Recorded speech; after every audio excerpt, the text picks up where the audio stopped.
Good evening, ladies and gentlemen. Welcome to another episode of the Shut Your Mouth Lounge podcast. This week being filmed a little bit early. Today we've got Pink, myself, and Steve. Steve is kind of having internet issues, so he's trying to be kind of quiet. Addy may or may not show up at some point. I'd assume he will, and he's probably just being late because it sounded like he was going to show up, but if he doesn't, then that's what that is. So, anyways, Pink, go ahead and say hi. Hi. And Steve, make a horrible internet broken noise. Or don't. That's cool. Let's see. So the first topic that we can hit without Addy being here is, Brigitte has come out for Overwatch. I did get to launch the game and check out all of her cosmetics, but I haven't got to play around with her yet. I will say, it's really cool that they gave her a Torbjorn outfit. That's neat. I like that. Yeah, I was happy to see that because, like you were saying on a podcast or two ago, they put almost a little too much Reinhardt into her that you kind of forget that Brigitte is Torbjorn's daughter. So I really like that skin. Yeah, absolutely. That have you got to play with her yet? Not in like a legitimate match. I've been playing as her in the free for alls and the no limits. Okay. They implemented a free for all? Yeah, it's I think I told you about this once, but I might have been talking with my twin. But they have that. It's kind of a. I forget what they call it now. It's not a battle royal. It's a death match. Okay, I did not know they were implementing a regular deathmatch. Overwatch seemed like the kind of game that would be adamant about not having one in the game. They were, but as the game progressed, they added a arcade mode to it, which is filled with a bunch of kind of sub games in it. So that's where he had like the 6 versus 6 no limit, so it would be like the classic Overwatch where everyone can be like a diva or whatnot. Then they added deathmatch, and they have the alternating modes. They've got like one that's like everyone has like 9,000 health and no cooldowns on their stuff, or a 1 versus 1 type of match where the characters are selected randomly. Right. I did the 1 versus 1 randomly selected match with Soon when PC had the free weekend. Ah, That was some fun. By the way, Soon is good with Orisa, really good with Orisa. Not very good with anyone else, but he's really good with Orisa. I'm absolutely trash with Ursa. I can't play her to save my life. She's a strange character, that's for sure. Yeah. Also, I'm probably going to be throwing in more digs at Soon here because Soon is watching some of our episodes now. So, Soon, in case you're watching this, fuck you. Anyway, yeah, it's kind of awkward then having a Brigitte topic if neither of us have played with her, isn't it? Little bit. Little bit. Like, I can't really say how much she affects the overall game because, I haven't had that firsthand experience. So I'm not sure how much healing she does, but at the end of the rounds when they dish out the cards, it seems like she's a lot like Zenyatta in that she gets more points for assists than actually heals. So that's pretty interesting. The assist sounds about right because she is very similar to kind of Reinhardt in terms of trying to push in and pressure on the enemy team to help secure kills for the rest of her team. Yeah. Of course, unlike Reinhardt, she isn't quite as good as protecting her teammates. Her shield Nope. is just there so she can get in, but there's still Yeah. a support role to be said from there. Yeah. She seems very functional. Her shield bash seems very, very good right now because it can interrupt everything. So I Ooh. think people might start to complain about that soon, but I think it's all right. Does it actually stop someone? Like, if she catches Reaper in the middle of his Death Blossom with that shield bash, does it stop him? Yes, it's just like McCree's flashbang. Oh, I didn't even know McCree's flashbang could do that. Oh yeah, The only interrupt skill I'd ever known of was Sombra's hack, but that changes McCree a lot. Yeah. Uh, McCree's tricky because I can't really ever get close enough to pull off something like that. I was It's like I always use the his flashbang as a defensive maneuver, not something offensive. with McCree. I always play the mid range. Like it Yeah. depends on who I'm fighting. McCree is a character that very much depends on who you're fighting. Because if it's someone else who deals a lot of damage, then you keep away from them because most characters in Overwatch are very close ranged, with a few exceptions like Widowmaker. So it's better for you to just try and get headshots with a revolver from long range. But Hmm. tanks, of course, McCree is one of the absolute best tank killers in the entire game. So you fan the hammer. Unless I do a goofy thing sometimes, it's probably really invalid as a strategy, but sometimes I'll just sit on top of the payload and fan the hammer in the general direction of everything that pisses me off. Yeah. Probably not the most effective thing to do, but whatever works. Yeah, whatever works, exactly. That's about what we can say about Overwatch since we haven't actually played with Brigitte.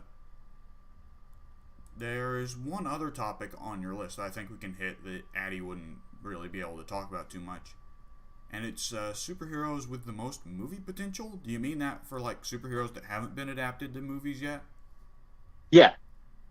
Well, that one's kind of an iffy one because we're going to be talking more about DC since Marvel has now had so many characters adapted to the movies. I mean, Marvel's got a few characters they haven't hit yet, but I mean, it feels obvious that a lot of the movies they haven't hit yet, they're going to hit sooner rather than later. I mean, Yeah. Captain Marvel is going to be coming out soon, and that's going to have a whole thing. And we're probably going to see a Nova as part of the fourth or fifth, what was it called, phase. Yeah. We're probably going to see that because Thanos is probably going to wipe out the Nova Force during Infinity War so that he can get the Power Stone. Or was it the Space Stone? No, the Space Stone is still with the Collector, isn't it? No, nope, not the Space Stone. The real? Fuck, I forget. Yeah. The Infinity But I Stones are kind of a mess. yeah. Like I always forget which ones are which anyway, so it doesn't really matter. Yeah, but they're probably not going to do Richard Rider just because it's so easy to make fun of his name. And Yep. I hate to say that because I know you're a big fan of Richard Rider, but if we're getting a Nova, it's probably going to be Sam Alexander. Yeah. But I'd be all right with it. It's a Nova. Yeah. Uh, who else was that? They might hit Miss Marvel at some point. I don't know if like having a female Muslim teenage superhero might be just too unmarketable. That one's kind of, Yeah. and also it'd have to see like how exactly Carol Danvers as Captain Marvel pans out as well, because the Kamala Khan character depends a lot on how Carol Danvers as Captain Marvel works. Yeah. Uh, I mean, they can absolutely do a lot with the Fox licenses if they grab them this year, which I think they will. Some people are a little more cynical, think that either the government's going to shut them down or Comcast is going to grab Fox from underneath Disney.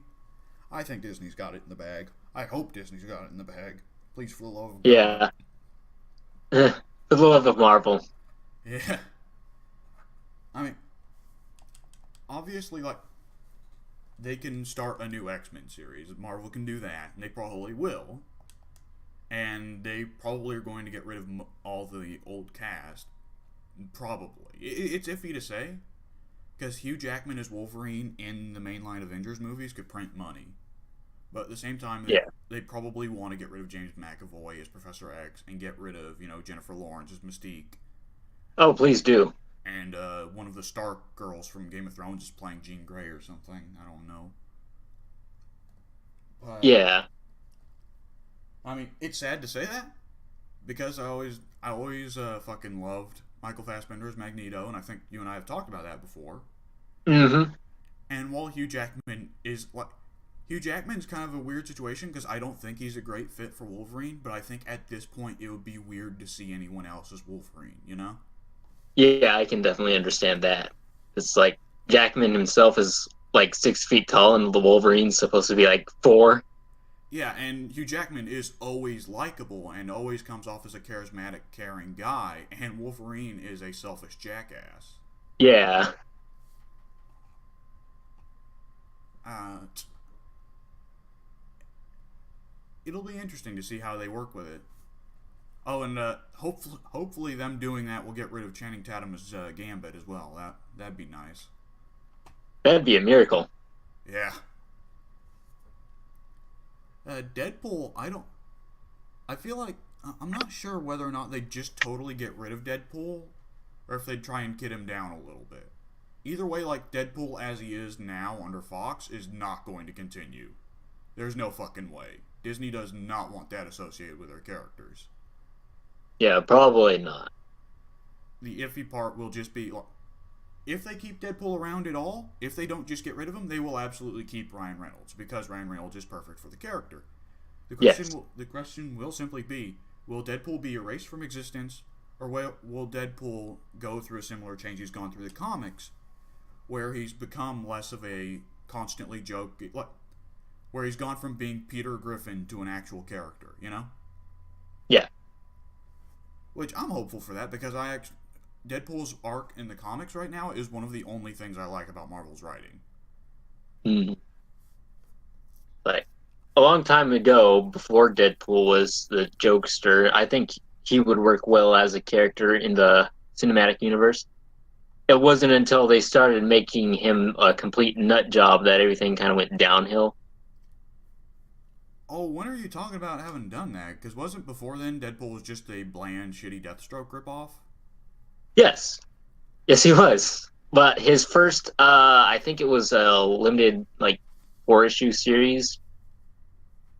It was him and I think Siren teaming up, and that was a really good story for him because uh, the easiest way I can explain it is that the modern, or what used to be modern Deadpool, I don't know how he is now, he will basically run around naked for no reason whatsoever. But back in the 90s in that series, he wouldn't take off his mask. He feared taking off the mask because like in the first Deadpool movie, he hated how ugly he felt or looked.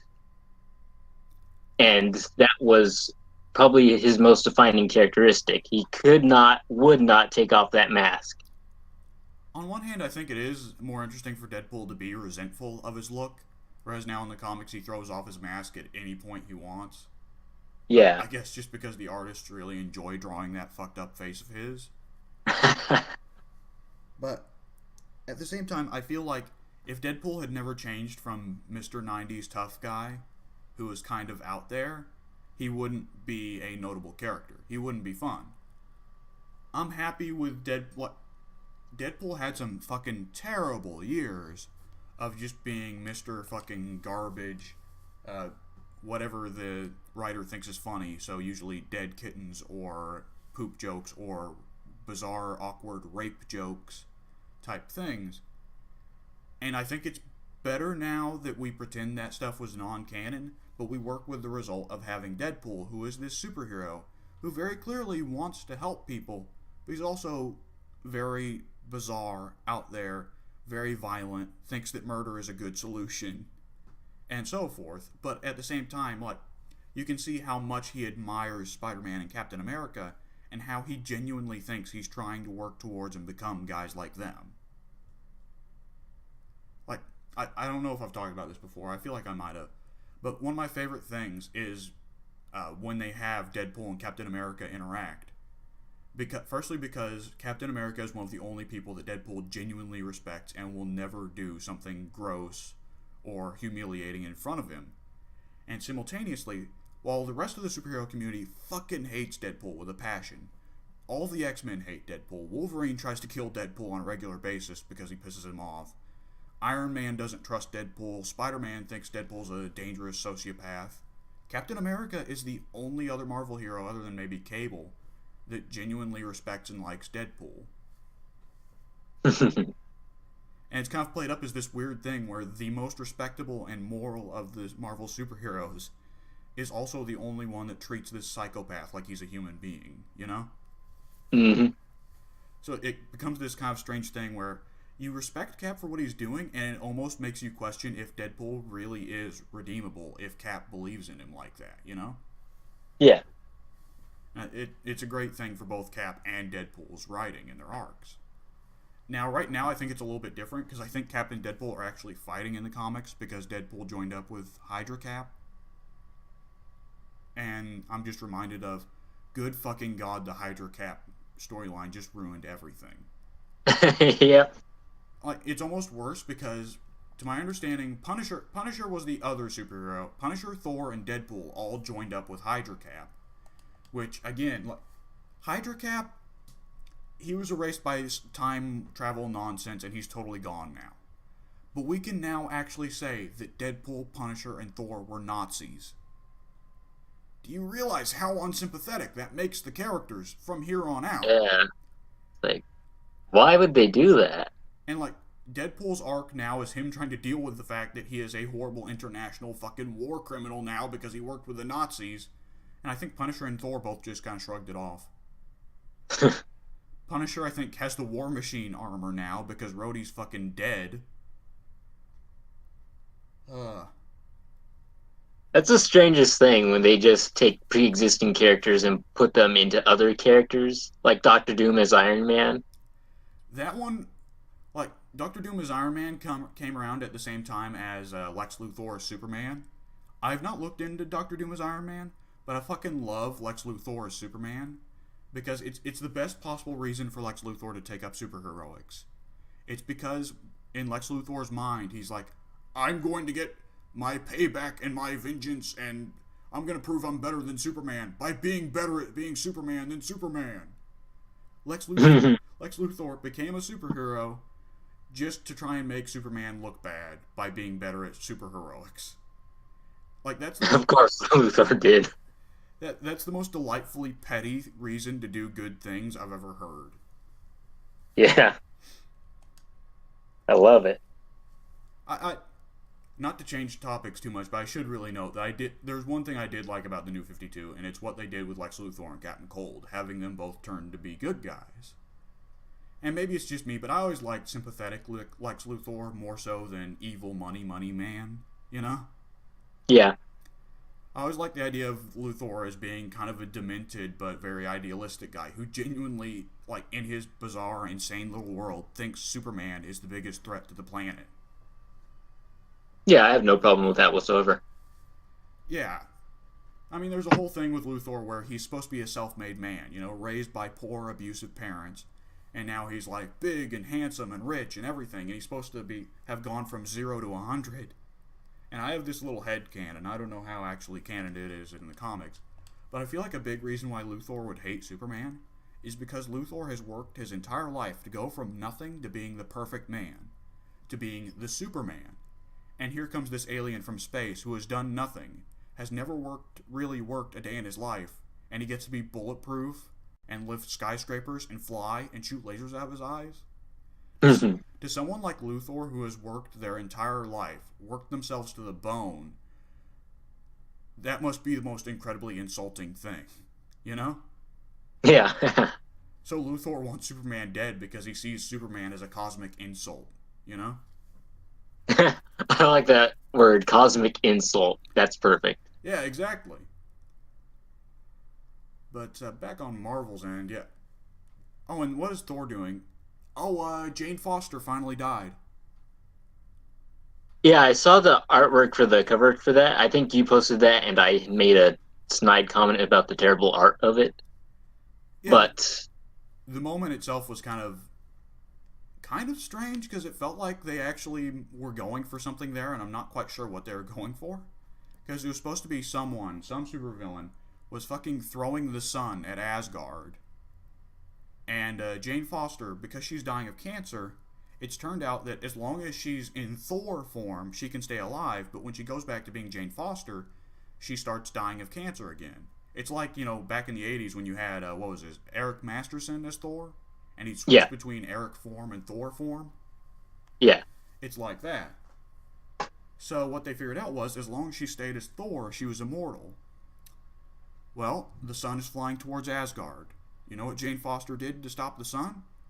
She threw Mjolnir into it. And I don't know what exactly happened. I don't know if it destroyed the sun or if it sent the sun back into its regular orbit. Just put it back. Yeah. Either way, it did save all of Asgard. It also destroyed Mjolnir. So Mjolnir is destroyed in the comics as well now, both in the movies and the comics. Mm. Jane Foster went back to being mortal, and she passed away of cancer.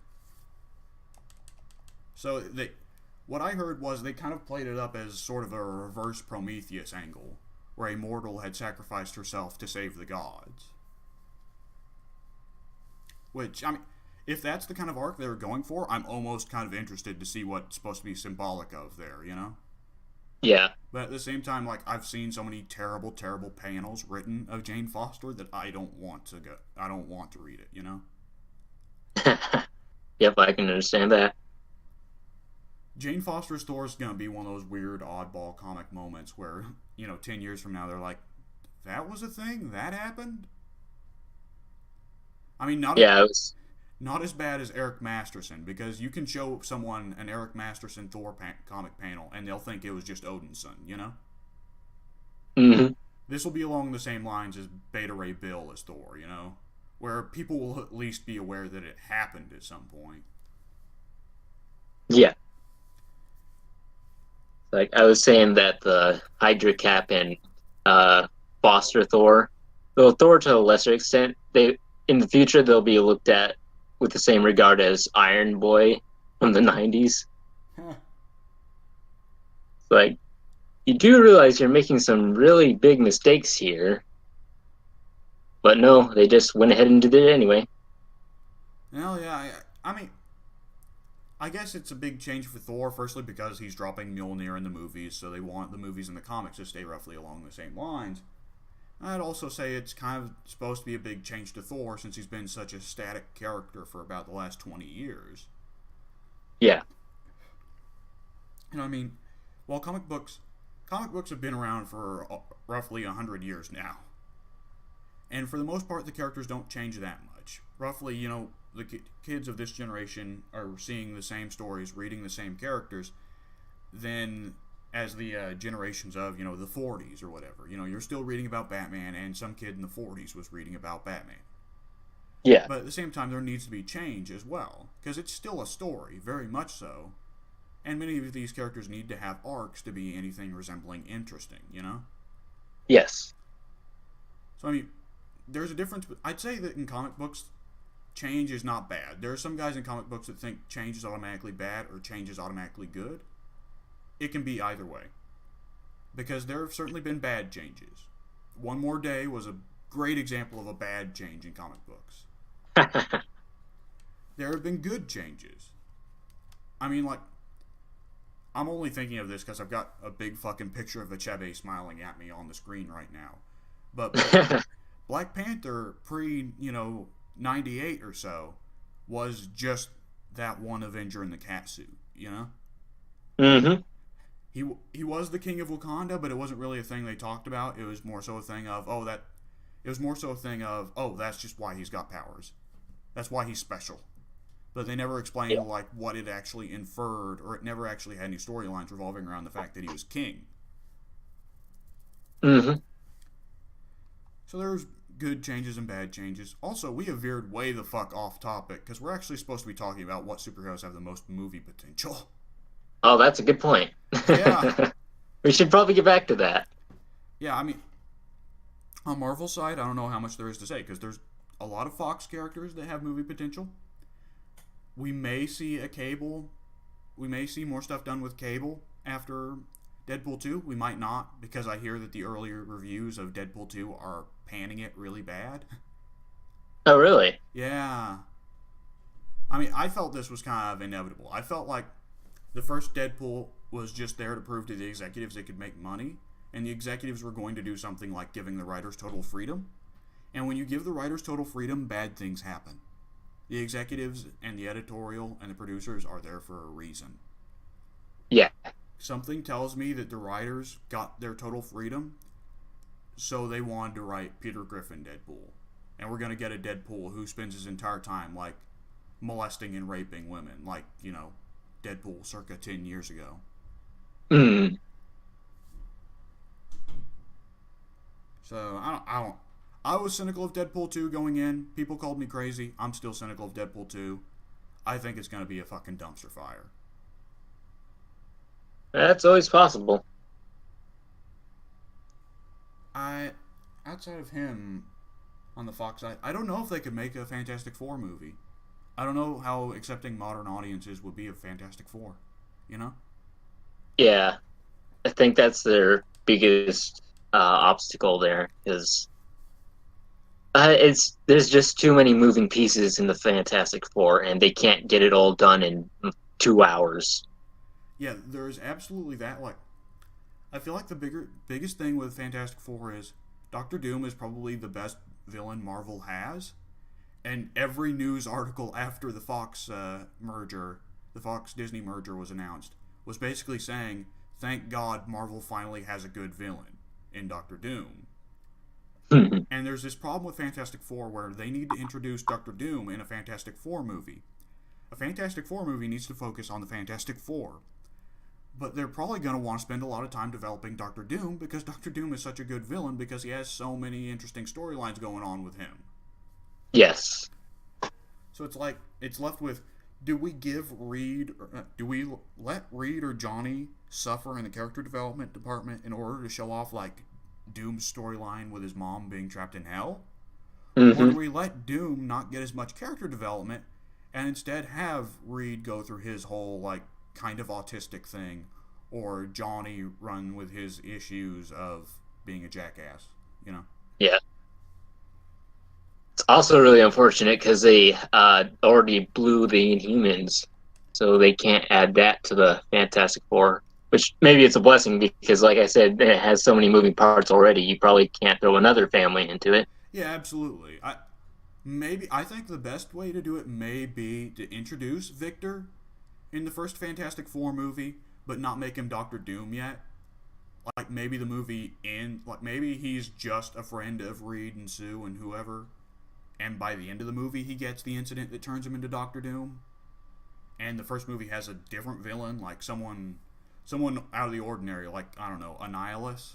Because there's no way we're getting the Annihilation storyline, so they might as well just do Annihilus for a one-off movie. That'd be nice. At the same time, he's got the cosmic control rod, and they've already introduced all of the Infinity Stones, so it'll be kind of weird to have him with, like, limitless power, but not have it be a part of the Infinity Gauntlet. I don't know. I feel like Annihilus is stupid enough that they can just justify, like, yeah, he's got incredible power. He doesn't know how to use any of it. Because Annihilus is up there with Lizard and, like, Brain Damage era Ulysses Claw in terms of being a fucking moronic villain. Oh man, remember when Ulysses Claw had the brain damage and he and Lizard were playing patty cake in, like, the sewers or something? I do not. I need to go find that ASAP, though. It was a part of the original Secret Wars storyline, I believe. Ah, that makes sense. Yeah, because that one was the one that was most obviously pitched to kids, so of course they'd have a gag like that. In terms, I'm kind of drawing a blank here for Fox characters that they could maybe do something with. I almost want to say they could do something with Silver Surfer, but Silver Surfer doesn't really do well for an action type thing. Because Surfer is very much the kind of character that, since I've not read a Silver Surfer comic, like, fully. I read, like, the first half. But what it seemed to me was it was very similar to Sandman in terms of this main character is way too fucking powerful to have any serious threats. So we're going to have a lot of him philosophizing. Yep. I can't say I've ever been a particularly big fan of Silver Surfer because, I find him kind of boring and just not very interesting. So It's like I'm drawing a blank as to how they would do a movie with him. I don't know. It depends on how they implement him. Yep. Because we've seen plenty of movies where the comic book characters got changed entirely, so wouldn't be the Oh first. yes, they've done that plenty of times. Fox is more guilty of that than Marvel, but Marvel's done it a few times themselves. Mm.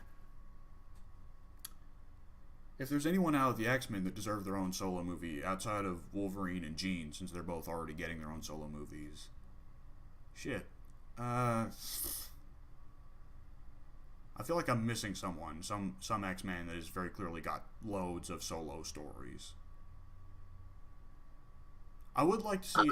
I would like to see. Yeah, aforementioned Gambit, but probably not. I can't.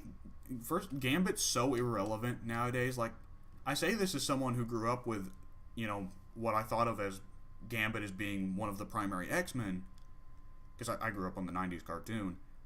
Yeah, that's the problem though. It's not the '90s anymore, It's and not the Gambit is all '90s. Gambit is all '90s. He's your colorful Cajun guy who is big Mr. Sexy with the ladies and a con man. And nowadays, audiences would probably think of him less as ladies man, more of a scumbag. Yep. The what was it? I'd love to see if the X-Men movies get rebooted. I'd love to see them focus on Kitty Pryde. Because that's one. I feel like if there's two things that Fox fucked up most, it's the lack of focus on Kitty Pryde and Storm. Easily. Easily. Like Storm is one of my favorites of all time, and she has what a grand total of 4 minutes throughout the entire franchise. I'd say less than that, considering she pretty much skipped out on the entire back half of the movies. I feel like it's funny there, because people want a lot of the social justice warrior types have been clamoring for more female superheroes, and they want to see Black Widow get her movie. And it's like, probably the two best female superheroes of all time have been on the X-Men for years, and you know what the movies fucking did? Completely shut them out in favor of Wolverine and Cyclops. Even Cyclops didn't get much out of those. No, not really, because Cyclops was mostly there to be Wolverine's bitch. Yep. I'd be really interested to see if they could pull off Cyclops' arc from the comics where he and Wolverine go in opposite directions. I know a lot of people hate Wolverine softening up over the years, but I actually kind of liked it just because of how much it contrasted with Cyclops. Where Cyclops got more radical over the years and started taking up Magneto's radical ideology, especially after Magneto himself had sworn off that ideology, while Wolverine got softer. Mm-hmm. I think that Wolverine actually did, like, in one of the crossovers, I don't know if it was Battle of the Atom or Avengers vs. X-Men, where Wolverine just directly said to Cyclops, "Dude, fuck you for making me have to be the good guy here."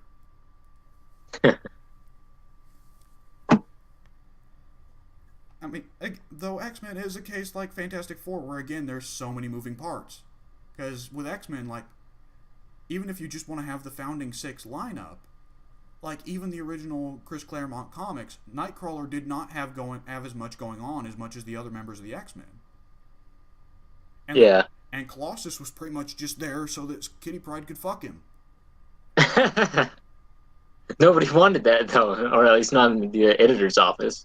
Very clearly not, considering that at the instant the editors got to take Colossus away from Chris Claremont for Secret Wars, they immediately were like, yeah, he's cheating on Kitty with the local village healer, so he can't be with Kitty anymore, Claremont. Yep. It's exactly what happened.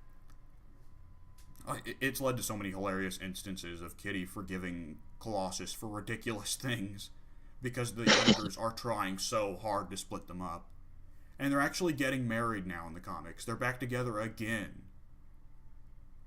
This is like the third or fourth time they've gotten back together.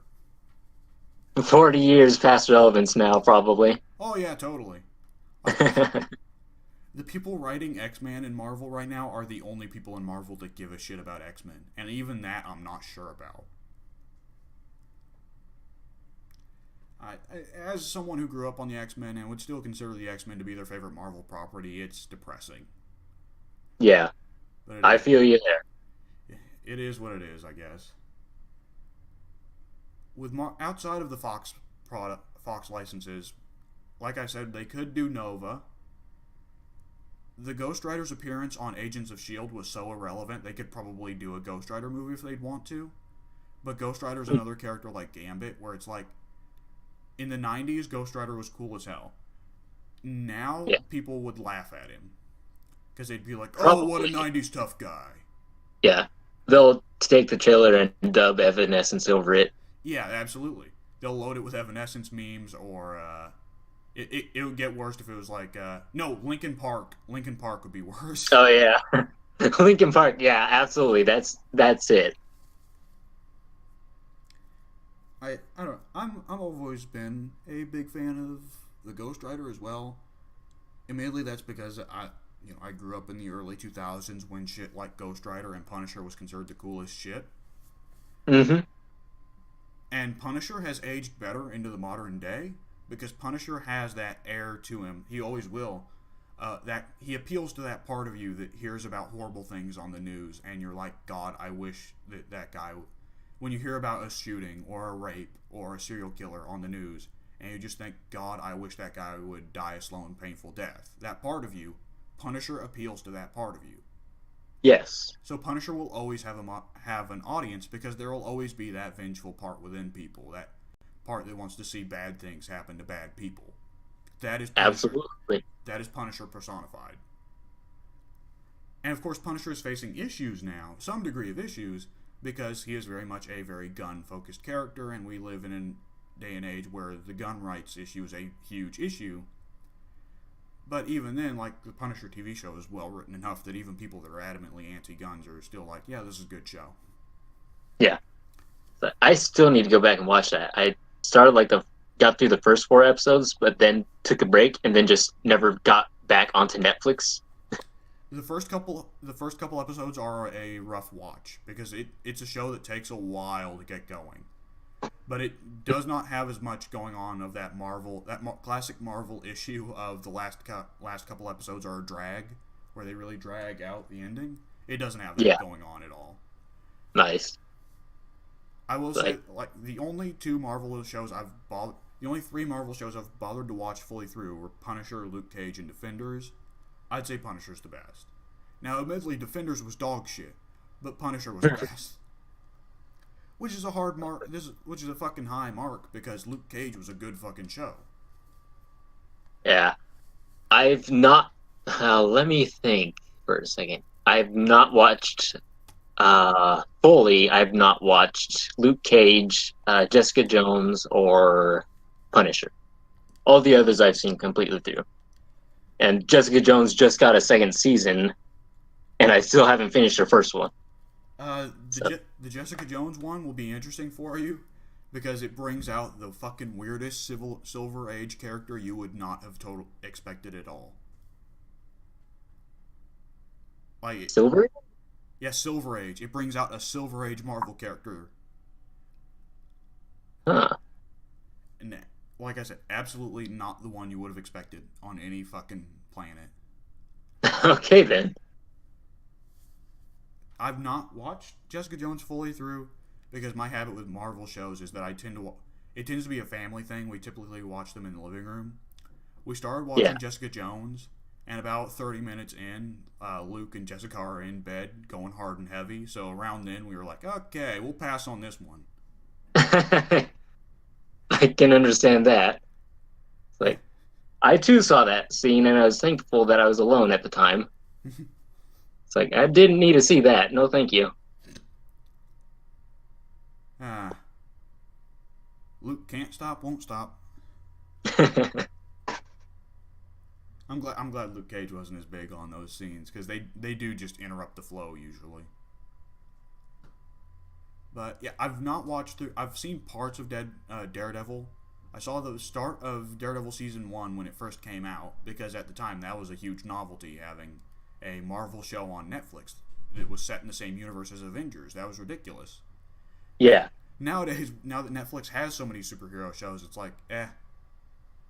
Yeah, I can relate to that. Like, it almost becomes oversaturated, and they really don't even have all that much out there right now.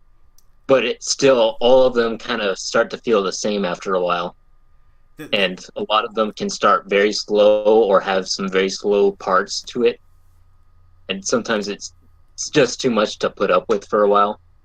I'd say that is absolutely the biggest issue with Marvel TV shows is that they are way too samey, and I feel like it's especially they all go through that same arc where the character gets introduced. He feels like he should take up superheroics because he has that natural desire for justice, but at the same time he wants to be lazy and sit around the house. He conflicts with this for about 4 or 5 episodes. Something bad happens to a friend of his. He decides to take up superheroics. He goes after the person that hurt his friend. Things go wrong. Everything looks bad. The cops go after him. They run away from the cops for a little bit. They fight the villain, but then it turns out there's an even bigger villain behind them. The bigger villain is built up as being the hugest, worst thing ever. Then they have a really anticlimactic fight. And at the end of episode 11, the main conflict is solved at the end of episode 11, and then they have another episode for no reason. It's a good summary. Yeah, that was Luke Cage, exactly. The entire series of Luke Cage. Which, I mean, with Luke Cage, a large part of what they had designed the series to be, of course, at some point the cops would go after him. The whole thing was designed to be like symbolic of Zimmerman and all that, all those cases. But in the other ones, it's like, so the cops are going after Daredevil? So the cops are going after Jessica Jones? So the cops are going after Punisher? Also, There's only so much they can do in a city setting, I guess. I suppose so. I did see I've seen parts of each of the series at this point. I did watch the first couple episodes of season 2 of Punisher because I'm not Punisher. Season 2 of Daredevil because they have Punisher, and I am the biggest Punisher mark in the world. But once Punisher got arrested, I was like, okay, I'm done. That was good. I can end it here. I don't give a shit about Daredevil, so whatever. Daredevil. Yeah, you honestly, you don't have to continue after that at all.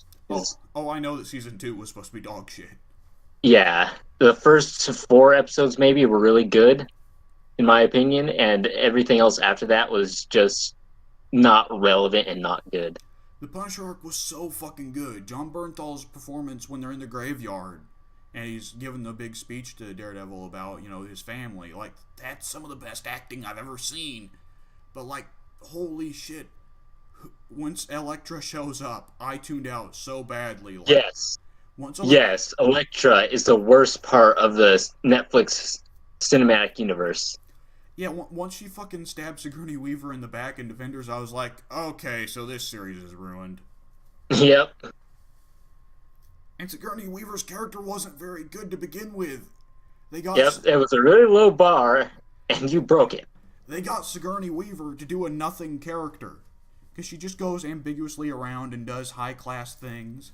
And at some point, like, she breaks somebody's arm or something. And then it's like, oh, yeah, I guess she's dead now. Mm-hmm. Why the fuck did you get Sigourney Weaver then if you're just going to do Elektra again? It's like they paid her per scene and they couldn't afford very much. Possibly. Because there are some fucking low-budget ass moments in a lot of these series. Like, pretty much anything with Iron Fist. Or Jessica Jones. Because those are two characters that have suffered really, really badly from the lack of budget. Were you one of those people that tried to insist that Iron Fist was good? Maybe not on the Form of Solitude, I don't think.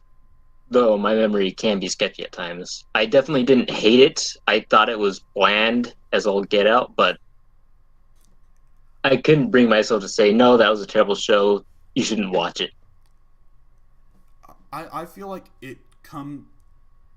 there are definitely scenes where it's like, this is painful to watch. Any of the scenes where Finn Jones is the main focus, it's like, what am I looking at? Yeah, I think, if anything, my main defense of the show was, wow, I just forgot her name. Ward? No, not Ward. What is it?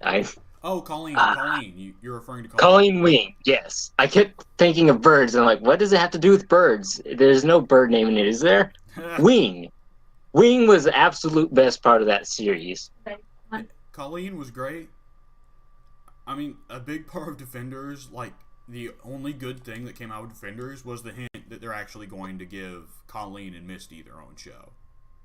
Like, Yes. that could be good, because I like Colleen and I like Misty, and I'd be interested to see what they can do together, especially now that Misty's got a crazy fucking robot arm.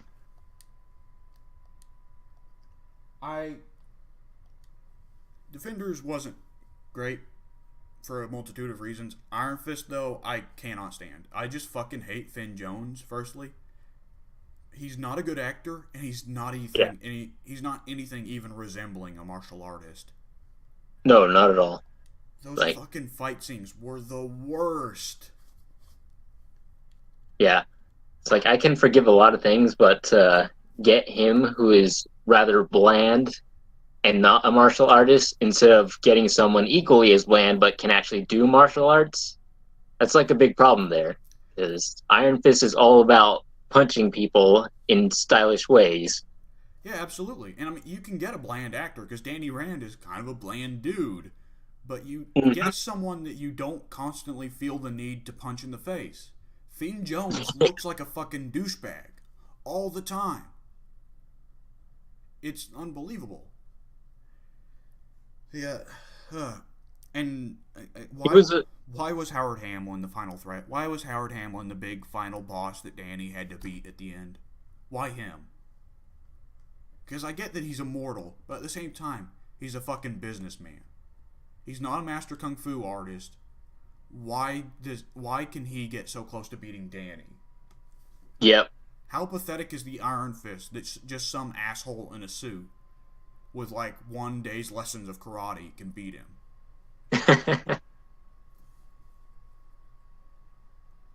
Like, they should have shot much higher than what they did.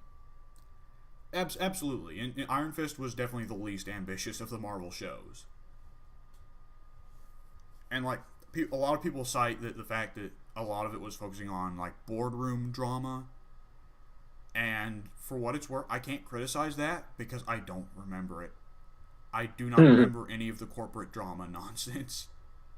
I remember Ward being kind of funny sometimes. Yeah. And I remember Ted and Soon both being like, oh, Ward's the greatest. Ward makes this show great. And Ted and Soon both fucking loved the show for reasons beyond my understanding. Yeah.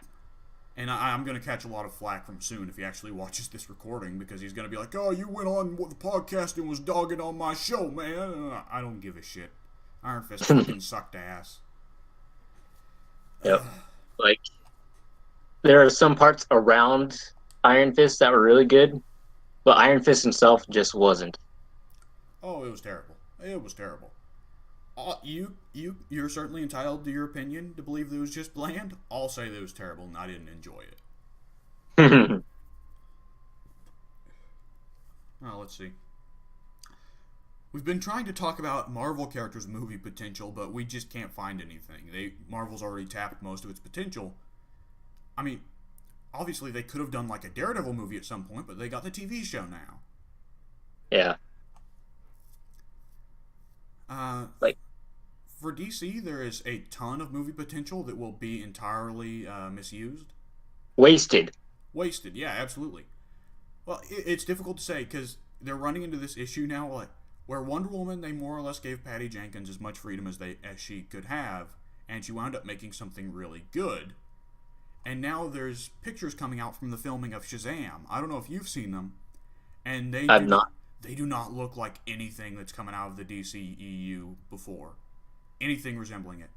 Because it's who is it? Is it Zachary Levi that's playing Shazam? Yes. Yes. It is the most Silver Age looking goofy thing possible.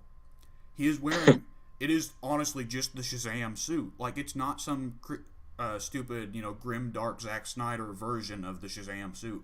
It's bright fucking red and white with the gold lightning bolt and everything. And Zachary Levi is making the typical superhero poses, with the hands on the hips and trying to look all majestic with his cape flowing in the wind. And they're fighting like in a Christmas time shopping mall. There's a fucking Christmas tree in the background. And they're fighting in a toy store, I think, or something. And it's like, that's honestly a good sign. Firstly, because it means that DC is giving them some degree of freedom so that they don't have to stick to the stupid Snyder ideas. Yeah, I was about to say, as you were saying all that has me more excited for Shazam than I ever was. Yeah, and the second point is kind of along those lines. Shazam is a character that they could never have gotten the audience to take seriously. It's a very goofy old days comic book concept of 8-year-old boy turns into big muscular man to save the day, and he's super idealistic and perfect about everything. There's no way that could have been taken seriously as a full-on dramatic action movie. There has to be a lot of comedicness and a little bit of campiness to it. You gotta have fun with it, because that movie can't be serious. You can't learn anything from that movie. That movie has got to be fun, or else it's gonna be nothing. Yes. So, hopefully that means that they're going to be giving lots of freedom to the other movies, because they've got Flash, Cyborg, and Aquaman solo films planned, and Batman solo films planned. Batman's solo film might just not happen, considering that Ben Affleck is like trying to fuck off out of there. Flash's solo film, they're going to have some serious trouble because people are used to the TV show now, and like yeah. The TV show Flash, it feels weird to say, the TV show Flash is way more popular than the movie version. Well, they've had a lot more time to connect to that Barry Allen. And also, they got Grant Gustin instead of Ezra Miller. Yes, who is much better looking than Ezra Miller. Well, not just better looking, but a way better actor and way more sympathetic. Ezra Miller, like, it's worth noting that Ezra Miller is famous for having played a school shooter in one movie, and you can't unsee it. Ezra Miller, even as Barry Allen, looks like a school shooter. I've never seen Ezra Miller in anything, to my knowledge. Lucky you. He's not great. Grant Gustin looks like a goofy, kind of nerdy guy, but who's still, like, really charismatic and lovable. Like, he's the kind of nerd who's still really popular at parties, you know? Yeah. And I think that fits very well for Barry. Ezra Miller, it makes Flash more of a shut-in. And I don't know if you ever saw the Justice League trailers, but like, or actually saw the movie itself, but like Ezra Miller's Flash has like a weird little anonymous, hacker den. And it's the stupidest looking thing. And he's got Rick and Morty playing on one of the TV screens. It's weird. No, I really can't like him. Yeah, there it goes. It's gone. The appreciation I had for him, it's gone. Oh. So, I mean, Flash could have tons of movie potential if the TV show wasn't there to compete with, if the TV show wasn't better, if they didn't have Ezra Miller. Yeah. Cyborg, I think, has no movie potential right now, because Cyborg has not been a solo character for a long, long time. He has been a Teen Titans character up until 2011, and then a Justice League character following. Yeah, has he ever had a solo series? He did. After being added to the Justice League, they gave him a solo series, but it doesn't really do much. Okay. So, like, to my knowledge, he's never, ever, ever had a solo series, and his history has always been tightly interwoven with the Teen Titans. So, yeah, it's like, I don't see how they're going to pull that one off. I did read a bit of his Rebirth series, I believe. And the thing is, it hits the same notes that you expect every Cyborg story to. He's like, oh, I feel like I'm half man, half robot, but I want to be all man, but also I need the robot to be a hero and save people. Woe is me. And it's like, that's the same fucking Cyborg storyline that's been told for 40 fucking years. Yeah. Have you got nothing else? No. It's like, and they solved that storyline like, way back when the Teen Titans first started. It's just they keep resurrecting it because they don't know what else to do. Yeah, all those wacky Cyborg storylines back in the day, like we've had several times where Cyborg was full-on robot. Like, he got turned into a fucking planet at some point. All kinds of wacky shits happen to that guy.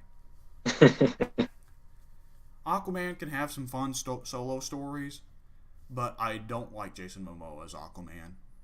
I know everybody else does, but like it's in this kind of awkward situation where he feels more like Guy Gardner than Aquaman.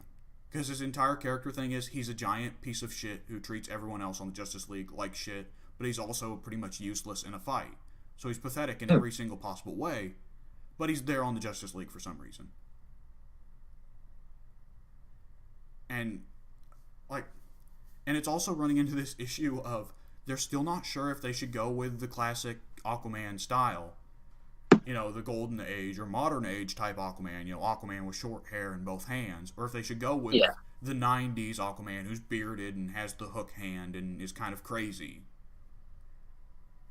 Personally, since they got Jason Momoa, who is a big crazy bearded man, they should have gone for 90s Aquaman. But they haven't. They're pushing a lot of the same storylines you get with short-haired blonde, you know, Mr. I hate to say it, oh crap, I forget the term, but anyways, yeah, big Mr. White Aryan Aquaman that we get nowadays, or we got back in the Golden Age, where most of the storylines are about him being king or him fighting, you know, fish. So that one's going to be a mess. There's no possible way it's not going to be, especially since they got a horror director to direct it, and I don't think he's ever directed anything other than horror. As a matter of fact, Aquaman battles the Kraken. Yeah, Cthulhu. Roughly. And I think he actually directed the Conjuring films, which those are not good movies. Not by any means. They make tons of money, though, so I guess that's why they did it. Yeah. Good luck, Aquaman. Good luck, yeah. I believe there's a few other films they've said they're going to do. They said they're going to do Justice League Dark. That is a terrible, terrible idea, because that is going to be how they introduce Zatanna, John Constantine, Swamp Thing, Madame Xanadu, probably like Shade the Changing Man. Those are all characters with loads of solo stories and very complicated arcs and character structures. And they're gonna do the same fucking thing DC's always been doing. They're gonna try and They're just gonna rush in with it all. They're gonna rush in with it all. Exactly. Swamp Thing should get his own solo movie. Swamp Thing shouldn't be a part of a team, because Swamp Thing has always been an independent character, firstly. Mm-hmm. Constantine should probably be introduced as a Swamp Thing side character first, and then get his own movie. You know, like the fucking comics did it. God forbid they actually take that path. Like, I wonder when these movies are actually going to follow what the comics did. Yeah, no fucking chance. It's whatever Zack Snyder wants, I guess. Mm-hmm. I don't even know if Snyder's still involved with the movies after the death of his daughter, but I'm gonna blame him anyways. Yeah, sounds good. It's like I still blame Christopher Nolan for everything. Yeah. Well, I mean, Christopher Nolan is still like the executive producer on most of the DC movies now, isn't he? Yep. That's crazy. That's nuts. Oh, is it? Oh, they're going to be doing a Sandman movie too, and that's going to be part of it because they finally got Neil Gaiman to give permission to make a movie. Which that's going to be a mess, because if there's one thing movie audiences aren't going to be able to understand, it's a crazy fucking story about a cosmic god, and it's a story about stories.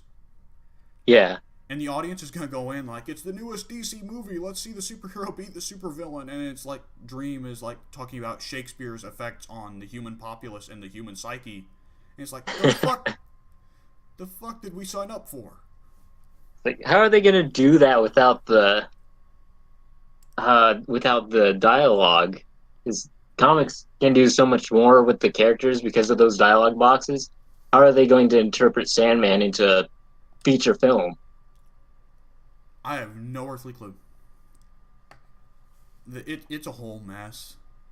Like, there's even more stuff they had planned. Like, they're now even doing a Teen Titans live-action TV show alongside the still-going Teen Titans Go cartoon. Like, DC doesn't know what they're doing on the media side, but at least they got their shit with the comics in line, so, you know, at least we can say that. Yeah. And they've got the Injustice series, which is, for video games, is better than anything Marvel's up to right now. Which, Marvel could make a comeback with video games, because they've got that Avengers game coming that's made by Crystal Dynamics. And they've got the Spider-Man game coming that might be great, might be all QTEs. We'll see. Yeah, like that game made me want to buy a PS4. Yeah, It's like, that game is either like a guaranteed buy or it's not. Because yep, if it turns out it's all QTEs, I am absolutely picking that up. But a lot of what they've shown is a lot of QTEs in cutscenes. And it's like, yeah, it's beautiful cutscenes, don't get me wrong, but I want that old Spider-Man 2 thing back of swinging across the city and solving petty crime. Dealing with petty crimes, fighting muggers and yeah. shit. It's like I don't want quick time events. I don't even like quick time events. QuickTime events are the weirdest thing in terms of every critic has been bitching about them from the beginning to the end of time, but they still are there. Yep. I don't even understand them. Oh man, how far can we push this topic to try and wait out Addie getting into the fucking recording? We can go for days, man. Yeah, I guess so. Oh, did you hear I don't know if it's part of Christopher Priest's whole decision regarding Justice League, but they've changed the lineup on the main team. It's Cyborg and Aquaman are off the team now, and so are the Simon Baz and Jessica Cruz of the newer Green Lanterns, because they're going with the old cartoon lineup for the first time in the actual comics. Oh, cool. I saw that. Oh, no, I didn't see that, but I saw images of the old cartoon lineup in like how do I explain it? I saw basically covers of the Justice League comics featuring that old school lineup, and I just thought they were like custom covers or whatnot because I didn't think they had actually altered the lineup. But that's cool to hear. Yeah, personally, I'm big on it because I always grew up with Jon Stewart being the Green Lantern, so I'm just happy to see he's back. And I've always been a big fan of Martian Manhunter. He's probably one of my favorite DC heroes. And he's been getting shit on by DC super fucking hard ever since Final Crisis, so it's glad to see him come back. Yeah, absolutely. I always, oh, well, I'm honestly not sure which Green Lantern I preferred. I enjoyed, you just said his name and it just went blank in my mind. Simon Baz? Jon Jon Stewart. Stewart. Jon Stewart, yes. Yeah. I always enjoyed Jon Stewart, but I think I always preferred Kyle Rayner. Hal Jordan, it really depends on who's writing him. Yeah, the Jeff Johns, a lot of people blame him for ruining DC for a lot of reasons. Yeah. And a lot of them are good reasons. Jeff Johns did get a lot of critical acclaim for the Green Lantern thing. I personally didn't like Jeff Johns as writing Green Lantern because he turned Green Lantern into Mr. Braggadocious asshole, Mm-hmm. And I mean, with the Green Lanterns, I actually like every Lantern, I'd say for the most part, except for the Hal Jordan that we've got for the last 10 years. Yeah. I'm very out of the ordinary in that I actually liked the arc of Hal Jordan going from the classic Silver Age hero who was like, the conservative antithesis to Oliver Queen's liberal, big thing. I thought that was a neat arc. And I liked him being, Mr. Military Man and had the whole conflict of trying to get with his boss and everything. And that was alright. And I liked that he wound up going crazy and turning evil after his hometown got nuked. And everybody else hates that. Everybody else fucking hates the Parallax storyline. I enjoyed it. I thought it was neat to see see a hero, a big hero, genuinely lose it for a valid reason and become a villain. Absolutely. It's like, maybe it didn't impact me as much because I was born much, much later, so I didn't go through it personally. Because, all that was history by the time I was around, so it's like, oh yeah, well, Hal Jordan turned evil, died, and now he's back, so it doesn't affect me in any way whatsoever. But maybe for the older guys who had, lived through Hal Jordan and then got the new Kyle Rayner, they were like, no, we don't like this. Yeah, absolutely. There's like, holy shit, what is that? What was that hell noise? Oh, Addie is messaging us. Anyways, yeah. With Hal Jordan, there is definitely that thing where you and I aren't invested in him. We grew up with Jon Stewart and Kyle Rayner being the Green Lantern. So, Hal Jordan we don't give a shit about. And with the Lanterns, I just like almost all of them. Because Kyle Rayner is fun because he's very much that kind of old Peter Parker style of a teenage superhero just trying to make his way. Yeah. Jon Then you've Stewart, got Guy Gardner, who's the best. Guy Gardner, who a lot of the fun is because he's a gigantic fucking asshole and gigantic piece of shit, and it's like, why do the other heroes even keep him around? You know? Yep. It's really telling that he got Batman to lose control of all people and fucking nail him right between the eyes and punch him so hard that he gave him brain damage. And, Jon Stewart's always been fun because he's a Marine and he's got the whole discipline thing, but he's also an architect, so he's got a good explanation for why he can put the Green Lantern powers to good use. Yeah. When did they make him an official Marine? In the comics, at first he was an architect. I think they made him a Marine either during Grant Morrison's run when he first got the buzz cut, or shortly after the cartoon made him a Marine. It was sometime around the early 2000s. But he's definitely a Marine now because it's well established that one of his best skills is that he's supposed to be an incredible sniper. Okay. Because, I knew he was an architect, but then the Justice League show came out and it turned him into a Marine, so I wasn't sure if the Marine came during the cartoon or after or before. For me, it's the kind of situation like it is with Hawkeye, where Hawkeye, there's that conflict between, do you think Hawkeye's better as being a circus freak or better as being a S.H.I.E.L.D. agent? And I'm like, he should be both. Yeah. Both works, definitely, in Jon Stewart's case. Yeah, absolutely. I mean, especially because, you don't have to be a Marine for life. He could have done 2 terms in, Iran or Iraq or wherever, and then came back home and went to college and became an architect. There's nothing saying he couldn't. Yep. The other Green Lanterns, I always liked Alan Scott because he's an old fogey, and I've always liked the idea of the older DC heroes that have been working since World War II and occasionally show the youngins what's up. And Jay Garrick, of course, gets a lot more respect, partially because with Alan Scott, they've kind of screwed the pooch a little bit with the New 52 version of Alan Scott where he's younger and gay, so now they're kind of conflicted over whether or not they should bring back the older, straight Alan Scott or they should keep with the younger, gay Alan Scott.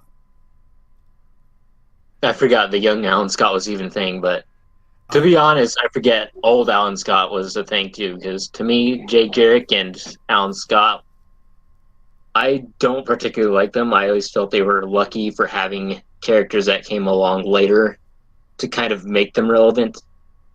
Is I don't think anyone really truly likes Jay Garrick as a Flash. It's always Barry Allen that gets that title. Well, Jay Garrick is fun when he's not the primary Flash. Jay Garrick should never be the main Flash. He should be the old man Flash that, provides advice or shows off that he's an old guy with morals or something. I mean, and like Injustice 2, Jay Garrick is in Injustice 2 somehow. Like, out of all the most unexpected characters, Jay Garrick's up there. And Jay Garrick's main thing is that everybody else in Injustice 2 is kind of an asshole who's always like, murder is the best solution. I'm going to be a big asshole to all my old friends. I'm going to treat them like shit. And Jay Garrick has these old 1940s superhero morals. Like truth, peace, justice, and the American way, or whatever. I always like the idea of the Justice Society as a whole, though. Because, like I said, I like the idea of superheroes that have been operating since World War II and have come out of retirement in this new age of superheroes. I always liked that idea that they were operating during World War II, and during the Red Scare, the government shut them down. I don't remember what comic it was that did this. It might have been just Justice was the name of the comic, maybe. And the idea was that, McCarthy or the House Un-American Activities Committee had shut them down. And so they went into hiding or went into retirement for 50 years. But now that Batman and Superman and Flash have shown up and created another new age of superheroes, all of them come out of retirement. And they did that in the New Frontier. Yeah, exactly. I always liked that idea. I always thought that was neat. And Marvel doesn't really have that going on as much. Like, they have the Invaders from back in the day with Cap's goofy guys like Jim Hammond, Human Torch, Yeah. or They T'Challa. just didn't have that many characters back in the Golden Age because, back then Kirby was doing old monster comics and whatnot. And Well, romance I comics, right? guess monster comics probably came a little while later. Well, No, they were about the same time. oh, Monster Comics did get us Groot though. The Monster Comics got us Groot, and I want to say one other character that goes back to the Monster Comics is still big in Marvel nowadays. Yeah. It's like, hmm. I don't remember. It might be Fin Fang Foom. I'm not exactly sure. Yes. Fin Fang Foom is definitely one of them. I think there are actually quite a few old Kirby monsters that got turned into modern characters. Probably. I just not remembering the names of them all right now. Goom, I think he's made a couple appearances. Huh. MODOK seems like a character that would have been around since the 40s, but no, he's not, unfortunately. Yeah. Let's see. What was I going to say? There was something I was going to say, and I completely. Oh, there is one example I can definitely think of for old superhero things in Marvel's canon. Is well, it wouldn't work as well nowadays because it's now been 80 years since World War II. But Mhm. there used to be an old thing stating that when T'Chaka was Black Panther, before T'Challa, that he and Cap had actually met during World War II and were like kind of rivals that went from fighting to being teammates back and forth. And I always thought that was kind of neat. Yeah. But I hope the folks at home enjoy the little superhero podcast we're having here without Addie. Yeah. Before I forget to say it, DC, in order to save their cinematic universe, they need to give the fans what they truly deserve. Booster Gold and Blue Beetle. Oh my god, I fucking wish. Do you know how badly I wanted one of the DLC characters for Injustice to be Booster Gold? Part of you cut out there, and I didn't get that full sentence. I wanted so badly for one of the DLC characters for Injustice to be Booster. So did I. So did I. It's like I posted on Twitter at one point that Booster Gold was like the perfect character to put into Injustice because his moves would be perfect and his suit is perfect for their gear system that they have. Yeah, exactly. So that if you wanted Booster to have no mask, half mask, full mask, entire face covered, you could do that. Mm-hmm. And we should probably move on to an Injustice discussion here at this point. Firstly, because I've got Injustice running to the side here. Secondly, because the Legendary update is out. And thirdly, because I'm thinking about it. But there were a lot of characters in Injustice that had very poor designs for the gear system. Because Swamp Thing, what can you do with Swamp Thing? He is just a mass of wood and vines and moss. What can you really do there? Superman was a really bad case for the gear system. Obviously, they had to have Superman in the game. But with Superman, how much spin can you put on the Superman suit? It's the most solidly iconic, and you need to keep it the same. I guess they could have done more options with the hair, I guess. But the same can be said of most of the characters in the game with hair. Absolutely. But we've talked about that. I think Starfire is the only one that I've noticed gets different types of hair depending on the gear. Joker does too. Joker can go with his classic hairstyle, the old Cesar Romero, or he can have like a more Heath Ledger-ish like. That's right. That's right. And I believe that. Oh, I don't know if there's another character who's like that. I don't think there is. Obviously, there's characters who have hair that you can cover up, but. What was. Superman was a really bad example. Another one that was really bad. I feel like Black Adam wasn't a great one, but Black Adam's had even less variation with his suit than Superman has. Yeah. And one of his gear pieces were his little electric orbs. So what are you going to do with those? That one was kind of neat because you could have like balls of lightning or balls of radiation or just weird green orbs or nucleuses for some reason. But that was like Tekken type gear, where Tekken you can have your character surrounded by pointless light orbs. But Black Adam, have you ever seen a Black Adam suit in the comics that wasn't just black with a gold lightning bolt and that's it? Absolutely not. Yeah, like, absolutely, there's no fucking way. Some of the characters had very little variation on their costumes, but they still got to do some stuff, though. Adam, like, how much variation have you seen on Adam? But they still were able to get some good, interesting stuff going with Adam. Yeah. Did the character design department just fall apart for Superman and Black Adam? Apparently so. Bane is the most egregious example, I think, of where the gear system fucked up. Because Bane is actually a character who has had a load of different variations on his suit, but they just give him the same shit. All you do is decide where his armor pads go. That's all. Mm-hmm. Which brings me to the Legendary update, though, because the Legendary update, we figured it might give out a couple new sets of gear. We figured, like, maybe Superman, Batman, Wonder Woman, Supergirl, and, like, Joker will get new gear. That's all we figured, right? Every character has more gear. All of them got new gear. All of them. Even the DLC characters. That is nuts! And it's entirely new stuff that looks very different from the old stuff. You can actually get a shirtless Bane with no sleeves now. Oh, nice.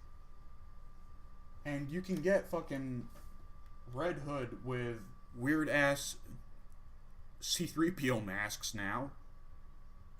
I don't know what the point of that is. Swamp Thing got some new stuff, which actually looks kind of interesting.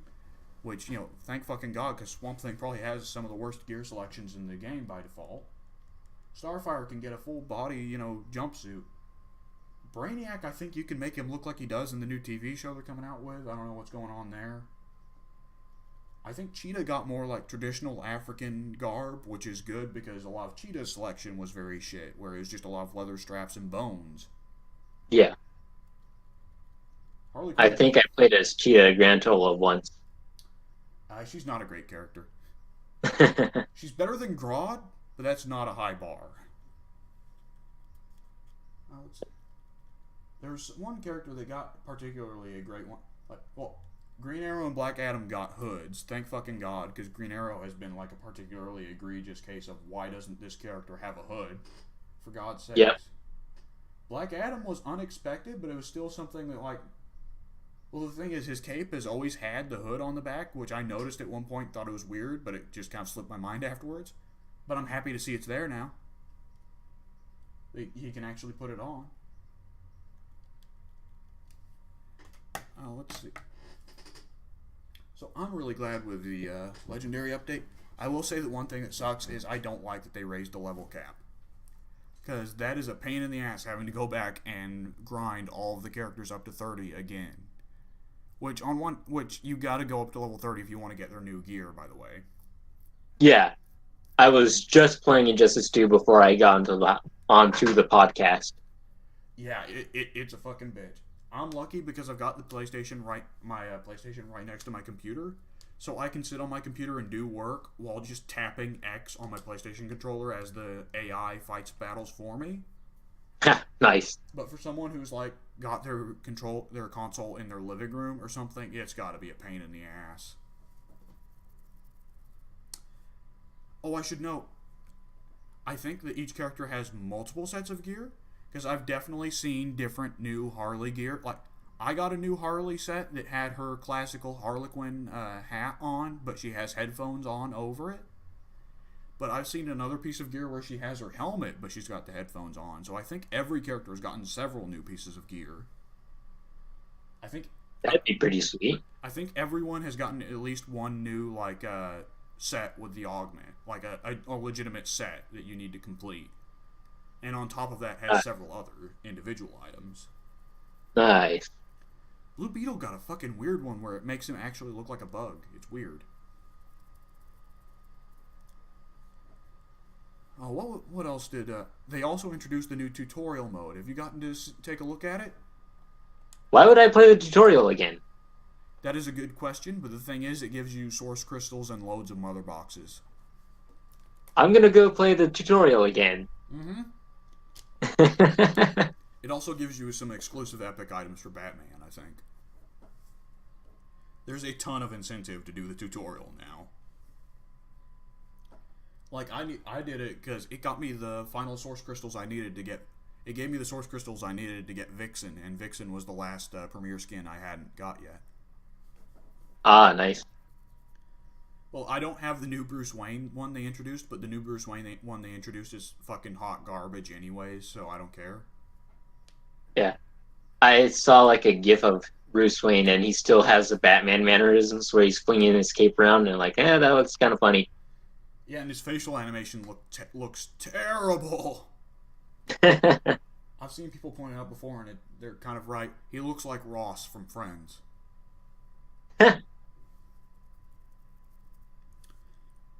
So I kind of have to question why they even implemented that specifically as a premiere skin, because he still just uses the same voice files as Batman, so he doesn't get any new dialogue like the other premiere skins do. Yeah. It's really questionable. I guess some people really want to know what it's like to be Bruce Wayne fighting people in a suit. Yeah, I suppose so.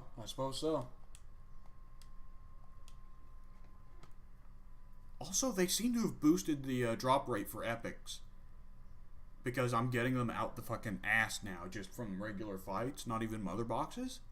And they also seem to have fixed, like, before in the game, the drop rate for epics did not seem to take into account which ones you already owned, which led to situations where like I had like fucking 50 gleaming quizzes for Black Adam, you know?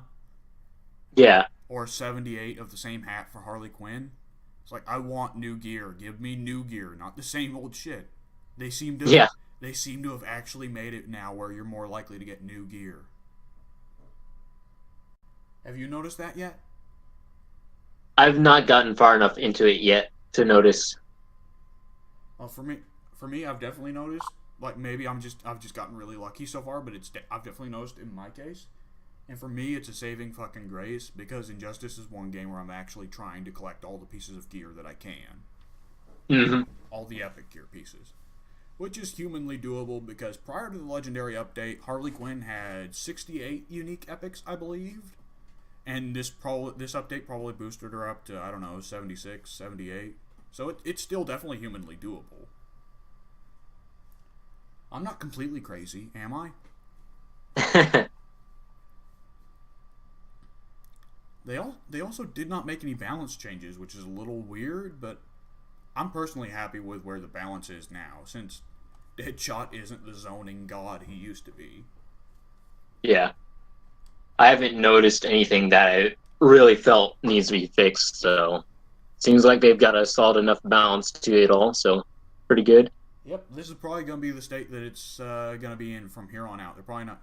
This is probably the last update, so yeah, this is going to be the way absolutely. it is. I think it's funny though that the turtles actually, they somehow were able to make the turtles perfectly balanced at launch, where they didn't need to be fixed. I don't know how they did that because every other character has needed balance updates after release. Yeah. Oh man. Wasn't Darkseid like crazy overpowered or underpowered at first? I don't remember. I feel like he was overpowered at first. Yeah. I feel like there were a few characters, like Black Adam was one character where it was a case of like the character felt overpowered, but it was just because nobody had figured out how to fight him yet. And now that they have, like, he didn't really need to be balanced because people just figured out how to stop him. Mm-hmm. Did they change Firestorm all that much? Because I know he was a real pain in the ass for me a while ago. I don't believe they did because the main problem with Firestorm simply was that his AI. I don't believe they did because I believe that the problem with Firestorm simply was that his AI was too good. Okay, that's what it was then. Because he has that flame charge, which is a great move because it has almost no startup. For a normal human being, that would be a more or less balanced move because if it's blocked, then it leaves him open really badly. But for AI, that is an unstoppable move because the AI knows perfectly when to use it. Yeah. So I was playing Injustice a week or so back, and I went up against Firestorm during one of the multiverses, I was like, oh crap, this is where I lose everything because I've always had problems with Firestorm. But then I beat him clean very easily. I was like, what? Did they change something about him?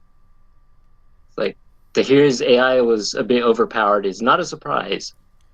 Yeah, I with Batman. I mean, there's a similar issue with Batman where his AI is for some reason way better than anybody else's. And you can see this if you take if you go into your AI editing thing for Batman, change Batman's AI to I want to say it was 10 rushdown, 20 20 combo, 30 defense or something like that. I don't even remember the AI settings for the damn thing. But there's some specific setting you can put for Batman where he will be unbeatable by the AI. And you can put him in the endless fight mode and he will get to about round 200 before finally losing. I got him up to 234, I think, round 234. It's That's crazy. Yeah, the crazy thing is that you don't really get much reward for doing that. Yeah. Oh, a diamond box at rank 100, as if I couldn't just do a regular multiverse to get that. Hmm. I feel like that's the definitive point when you really are figuring out, when you really know how to get good gear in the game, is once you figure out to just constantly exploit those shader and ability multiverses for diamond and platinum multiverse boxes. Mother boxes, God, I can't talk. Yeah.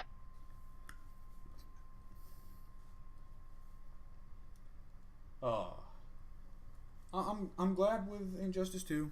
It was a good game. It had some serious flaws. The gear system has some kinks that still need to be worked out. And if Mortal Kombat 11 brings back the gear system, which it might do that. It might bring back the variation system. We'll see. The gear system may be an Injustice thing from here on out. But I'm still excited to see what NetherRealm is going to be up to. And we're probably going to see Mortal Kombat 11 announced this year at E3. So that'll be fun. We'll see what innovations they bring in there. And Injustice 3 will probably not come out until 2021. Because NetherRealm is now kind of set into a cycle where they will do a Mortal Kombat, take an off year, do an Injustice, take an off year, do a Mortal Kombat, take an off year.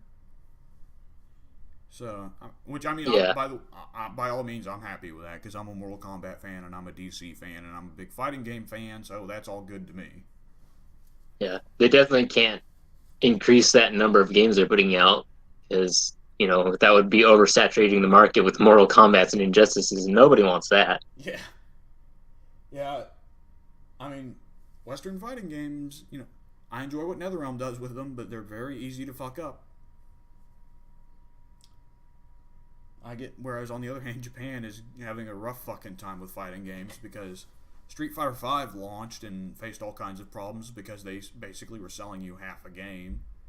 Marvel vs. Marvel vs. Capcom launched and they basically made a video game on a budget of like $5, so that one had problems.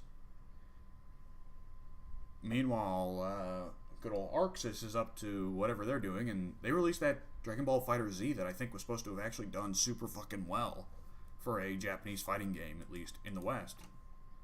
Yeah.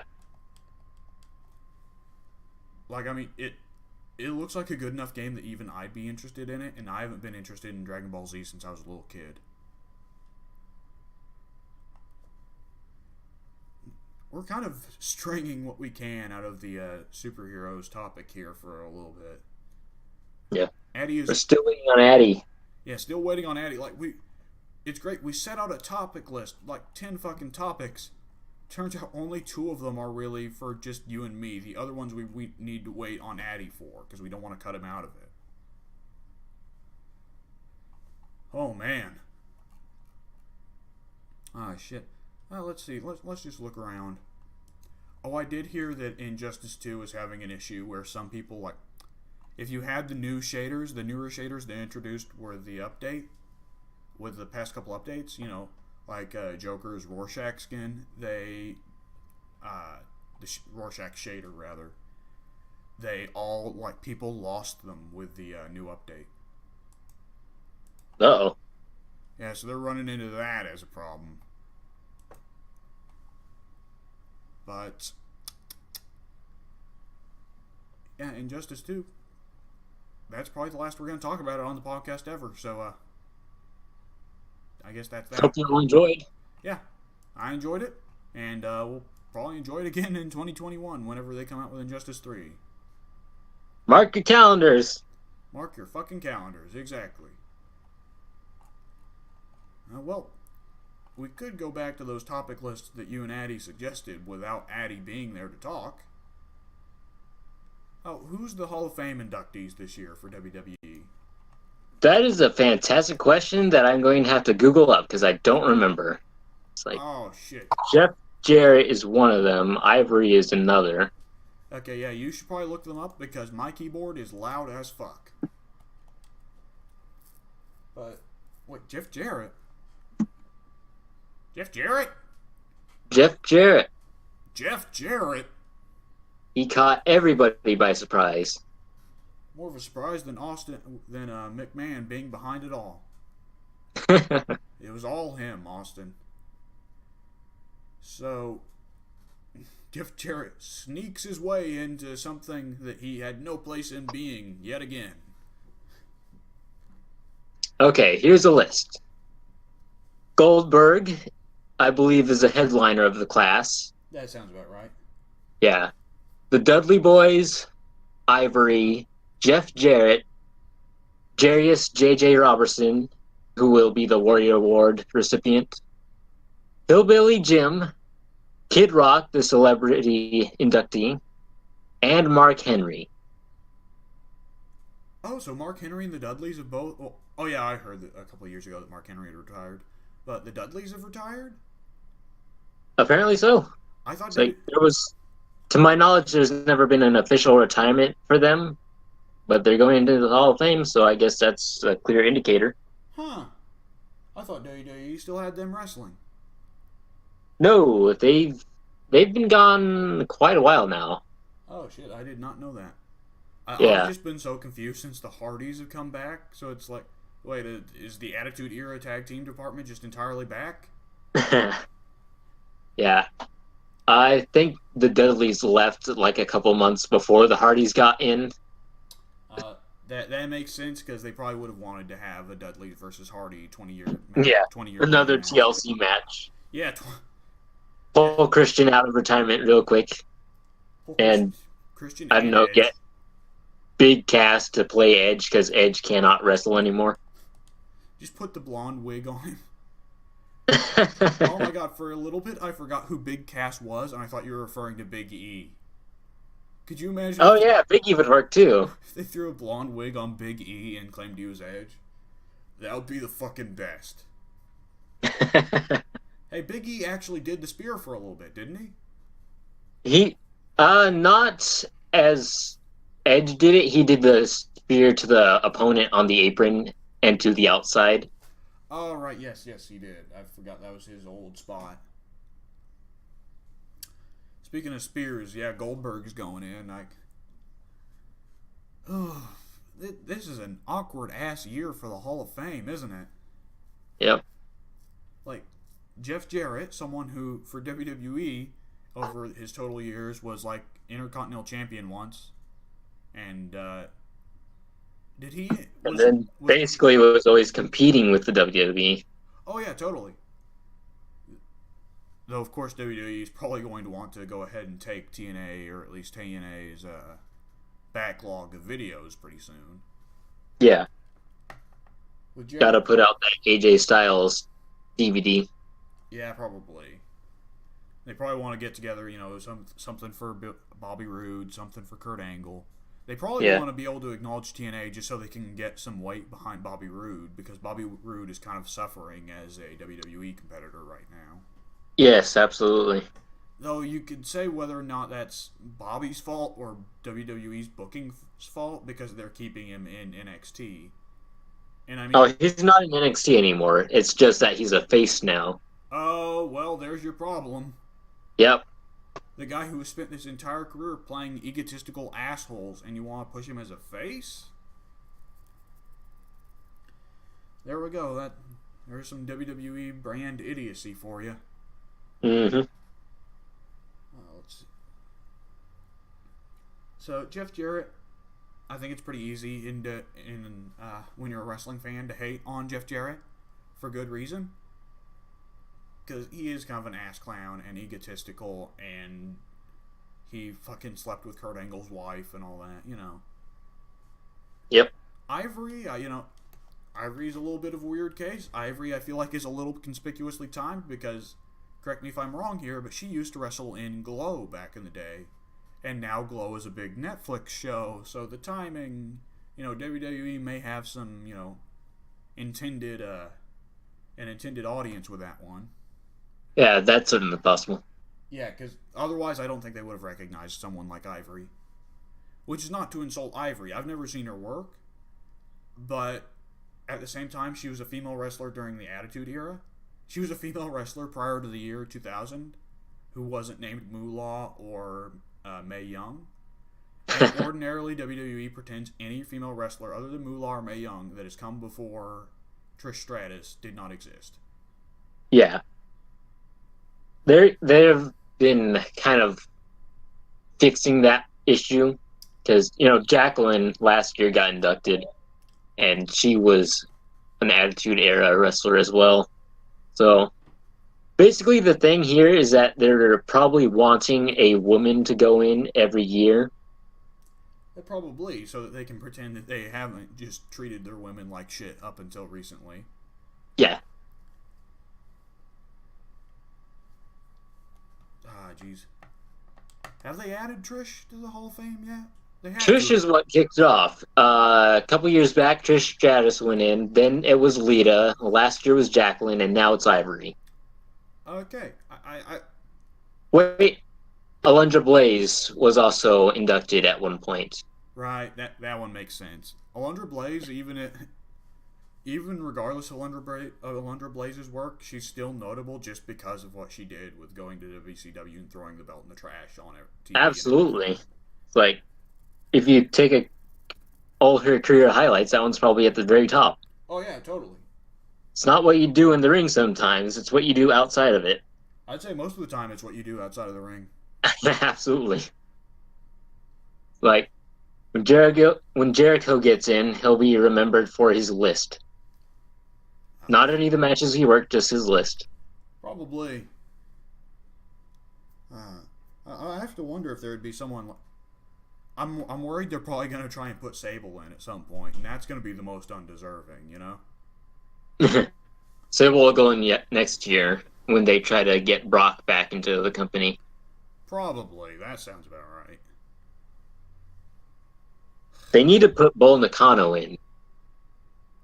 Oh, I forgot she existed for a second. Yeah.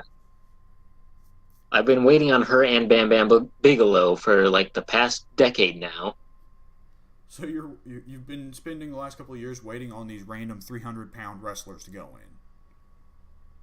You could off there. So basically what you want is more 300-pound people in the Hall of Fame. Darn right I do. It's like, Mark Henry was a good start, but it's not enough, man. Not enough.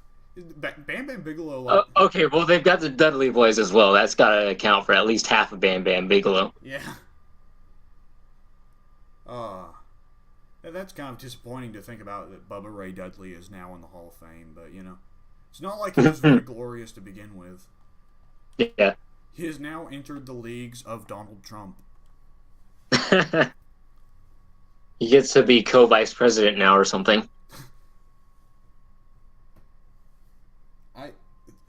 The world has entered this bizarro fucking reality has broken phase now, hasn't it? Yes. It's like, once Trump got elected, all bets were thrown out the window. Yep, absolutely. Rock versus Oprah 2020. And it'll be settled at WrestleMania. Oh, man. I have no words. I have no words at all. who else was in that list? Like Goldberg's going into the Hall of Fame. That's kind of expected. I'm surprised he didn't go in sooner, other than the fact that he was Goldberg wrestling last year? I believe so. Right, that was when he jobbed to Lesnar, probably. Yes. Yeah, that's right. He didn't go last year because he was wrestling with the company at the time, but he's done now, so he's going in this year. Right, so WWE has to get him in now while they're still on friendly terms with him, so that yes. So that next year when Goldberg loses his shit over something, they can still say they've got him in there. Yep.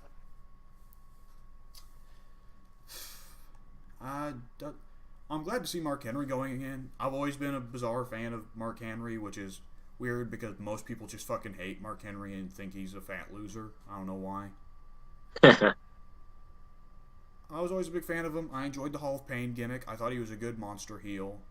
And I thought he presented a good opponent for Randy Orton because Randy had just cleared his long-ass feud with Christian and needed somebody else to fight. Yep.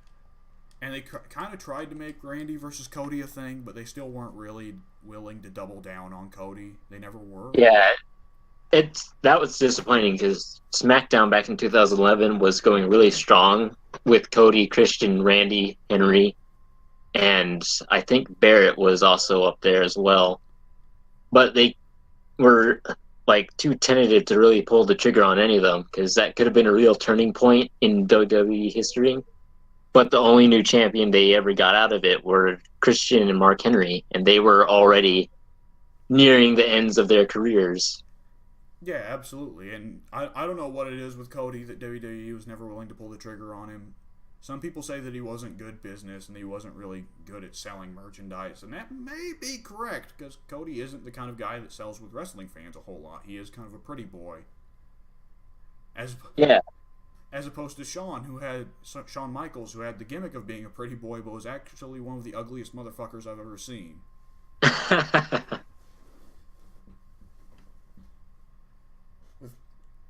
And also with guys like Cody, you have to question if he might have an attitude problem in real life, especially considering that he's in the same family as Dusty Rhodes and Goldust, two guys who've been very well known for their attitude problems. So, you'd have to wonder if that's there. True. Whatever, he's doing like a weird gay romance angle in Japan now, so whatever is money for him. So he's doing well for himself, so not more can be said there. I hope he's successful in whatever he pursues. Yeah. So Dudley's Ivory, Goldberg, Mark Henry. That's what we're going with. Oh, Jarrett for the Yeah. Also, Hillbilly Jim and Kid Rock. I forgot. I honestly forgot. Hillbilly Jim is the most hilarious character in that 5 seconds after he's mentioned, I forget that he exists again. Yes. So anyway, the highlight for him to me is that he was in Here Comes the Pain. He was, wasn't he? Yes, he was. Literally, the only reason I even remember him. Yeah, back in the days I'm of sure. He was one of the very first legends they ever put in those old games, wasn't he? Yep. Like, the first Legends roster ever had such luminaries as Hillbilly Jim, the Iron Sheik, George Steele, and Classic Undertaker. I think they had Animal and Hawk, too, right? Yes, they did. That's an all-right selection considering the time period and how small the roster was. Yeah, considering the time period, the modern roster back then was actually the Legends roster we're getting now. So yeah, absolutely. I mean, it's also worth noting that back then the roster of a WWE game was roughly around 60 people, and now we get maybe 140. Yes, and that's not counting created wrestlers. If you count created wrestlers, we get 240. That is absurd. And back then we were happy with. Back then you'd be happy with Iron Sheik and Hillbilly Jim and Classic Undertaker and Animal and Hawk. Now you are going to get a game, and you expect Bret Hart, Stone Cold Steve Austin, Mick Foley, Classic Rock, Classic Undertaker, Sergeant Slaughter, Macho Man Randy Savage. Yeah. And Classic Hulk Hogan, depending on how recently he's made a politically incorrect remark. Yeah. And 14 versions of The Undertaker as well. Yeah, exactly. 4 versions of Mick Foley, so you can have a fatal 4-way of Foley. You're never gonna catch me bitching about the copies in the WWE games. I've always liked that. I never understood why the WWE gaming community is one of the dumbest, I swear, because the developers have repeatedly stated that there's no limit on roster slots, and that the copies aren't taking anyone's slots because for them it's just super fucking easy to take Foley's face and put it on, Dude Love's body and Mankind's body and Cactus Jack's body. And that way you can have Mankind, Dude Love, Cactus Jack, all with different entrances, different, personalities in universe, different move sets entirely. And so you can have those characters if you want them to. But if you don't, it's not going to hurt you. But people still bitch and are like, oh, it's because you put Mankind and Dude Love both in the game that I don't get Chris Benoit. Oh, Chris Benoit actually makes me angry enough to say stuff I need to censor. Yeah, have fun editing that. I'm going to make a fucking jump cut there just so the audience is like, what the fuck? Why'd the conversation turn? Why did it sound like Alex was getting angry and then everything went calm? Alex started getting angry, and then all of a sudden everything was alright again, and we have no idea why. My rage restored the purity.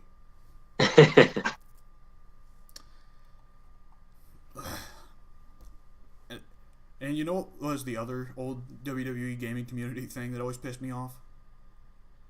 What? Fucking 2-count glitch. Oh my From fucking god. 13? Do you remember the 2-count glitch?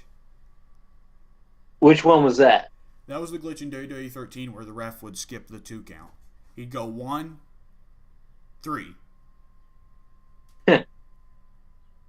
And for a lot of people, it just fucking killed them. The game was unplayable. And that explains a lot. They would never stop bitching. And yeah, I would always hear about the 2-count glitch, but I had no idea what it was. I thought it was that the ref wouldn't count to 2. So, like, there would be a 1 count or a 3 count. Yeah, for me, it was so unnoticeable. I didn't notice it until 2 or 3 years later when Mike had explained it to me. So that's how unnoticeable it was, but people still bitched about it. Yep, I personally never noticed it either. I did see all those comments about it, though. Oh yeah, they were fucking never ending. If there's a classic stupid WWE gaming request, it's either fix the 2-count glitch or Chris Benoit. Don't forget Christian's wristbands from SmackDown vs. Raw 2011. Yes, and what was it? There was something about Rock's elbow pads as well. Yes, I believe there was. I mean, I guess it's to be expected with simulator games that people are going to be more than a little bit persnickety. But they get to ridiculous levels, and I'm glad I'm not really with them too much anymore, Yeah. I don't go over to the 2K forum because the mods are fucking poison there. Yep. But I'm comfortable with it, Yeah. I'm glad with the way the Forum of Solitude works. Yeah. My only problem is that you don't get those people that would go to the SVR forums coming to the FOS forums like they would those official ones, because, we're just the band that left the party. So we don't get new members that have potential. Yeah, that's absolutely been a big problem on the FOS lately, is that we're kind of suffering for people now because some people have left, but we haven't really got new people. Yeah. It's like, you can maybe go back and see if 2K's alright, but it isn't, because it's terrible over there. Oh yeah, totally. If you criticize the game at all, they ban you for life. If you fucking make a WWE spoiler, then, what's his name? Yeah. Zio Cage. Zio Cage, or I always called him Zio Kage. He fucking Zio Kage. He loses his shit. He burns you. He burns you. He bans you. He goes to your house. He kills your dog, and then he burns your house down. Yes. And then he posts a sign out front saying no spoilers. Yep. It's like I thought all the mods there were pretty bad, but Geocage has got to be the worst. Oh yeah, it's like easily he ruined it for everybody. Like yeah, he was the one who solidified that there's no possible way any of us were going back. Mm-hmm. It's like banning Mike the Rat Guy. That was the end of it all. I don't think that was Aokage that did that. It wasn't Geocage, but that was the moment in time where anyone on the FOS just said, no, we're never going back. Roughly, probably, yeah, I'd say that. Other than forum matters, let's see. I see you say Rose Gold being screwed out of the fan poll for the MMC. What the fuck is a Rose Gold and what the fuck is an MMC? Okay, so WWE has their mixed match challenge thing on Facebook. I don't know if you know anything about that. You probably don't. I think I heard that, was it that they were bringing back mixed tag matches and it was going to be like some crazy team like Alexa Bliss and the big guy that used to follow Bray Wyatt around? Braun Strowman, yes. Yes, I heard about them being on social media real big for a little bit because they kept going around doing joke videos to hype the tournament up. Yes. So they're doing that mixed match tournament thing. And Rose Gold is the team of Mandy Rose and Goldust. Goldust is still wrestling with WWE? Goldust is still wrestling. He's been wrestling since like 1967, and he's still going today. I'm surprised he's still with WWE. Ordinarily, yeah. after like a period of 5 years, Goldust does something stupid that gets Vince to fire him. Yep. He seems to have everything sorted out nowadays. I don't know what's weirder, that Goldust is still wrestling with them, or the fact that Goldust is still wrestling with them, but Cody isn't. Yeah. It's like, it's really strange when you think about it that in the WWE, it's like Dusty and Goldust seem to have a decent amount of success. Dusty more so in the NWA or WCW or what have you, just not in WWE. But Cody, like, never seemed to have as much success as those two, and he's like the best looking out of the family, the best wrestler out of the family. It's like quite the conundrum that nothing big ever came out of him. I'd say with Cody, it's mostly just Dusty was charismatic. Goldust had a unique gimmick. I think that's mostly it. Yeah, but Cody did have that undashing gimmick that I feel could have been the main event material for SmackDown at the time. But they also had Christian and Orton going at it, so they had to put him on hold, I guess. WWE had a whole thing around that time of really interesting younger guys with gimmicks that they could have pushed, and they really didn't. Because while that was happening on SmackDown, on Raw, they had Miz getting fed to Cena while R-Truth did his whole, new gimmick that went nowheres. Yeah. Which, R-Truth... I said R-Truth was... I referred to R-Truth like he was a young guy, but R-Truth is actually, like, deceptively old, isn't he? Yeah, he's pretty old. He's been around for quite a while. He wrestled in the Attitude Era. He just wasn't R-Truth. Yeah, he was like K-Quick or something. Yep. Or K-Killinger. K-Quick. Yeah, that's some crazy shit there. So, I don't know. Mixed match challenge. Oh, yes. Basically, what's that? No, you keep going. All right. They have like I guess it would be a second chance fan poll thing where all the fans get to vote on which eliminated competitors they wanted to see back in the mixed match challenge. And do you know who they decided to vote in instead of Goldust and Mandy Rose? Finn Balor and Sasha Banks. Well, I feel like that one would be obvious, but even if even if Finn Balor and Sasha Banks were hated by everybody, they'd still get in. Because let me tell you something about WWE. It's scripted. Yes. The fan polls are completely made the fuck up. Why would an entertainment company like WWE ever rely on the fans directly for something like that? Because you know what happens when you rely directly on people to actually vote You get on Donald Trump in office. That is a pretty good example. The one I was about to go for was I was about to say you get Mick Foley as 1998 Time Man of the Year. And it feels insane that both of these actually happened. That's crazy. Now, of course, Time will never acknowledge that Mick Foley won Time Man of the Year because it was totally their fucking fault that the internet got to do that. But Mick Foley was voted Time Man of the Year in 1998. Time had to fucking panic because they weren't expecting the internet to do stupid bullshit, and they instead just said, fuck it, it's Bill Clinton. It's Bill Clinton, sure. Like, you know that's a rough panic. You know that's a rough panic when they just go, oh, whoever's the president of the United States now, oh, he's Man of the Year. Yeah. That's like 2 or 3 times where Time Man of the Year they screwed up and were walked it back just into the president. I want to say it happened like during Jimmy Carter's term too or something. I don't know. I'm not an expert on Time magazine, not at all. Yeah, I definitely couldn't help you there either. Yeah. But Finn Balor and Sasha Banks, I'd definitely say the poll was rigged. If the poll wasn't rigged, they probably still would have won because those two are both very popular on social media. Yes. Because Finn Balor, I know some people who are just like not into wrestling at all, and they're like Tumblr types, and they know who Finn Balor is because Tumblr fucking loves Finn Balor because he's a cute, pretty boy.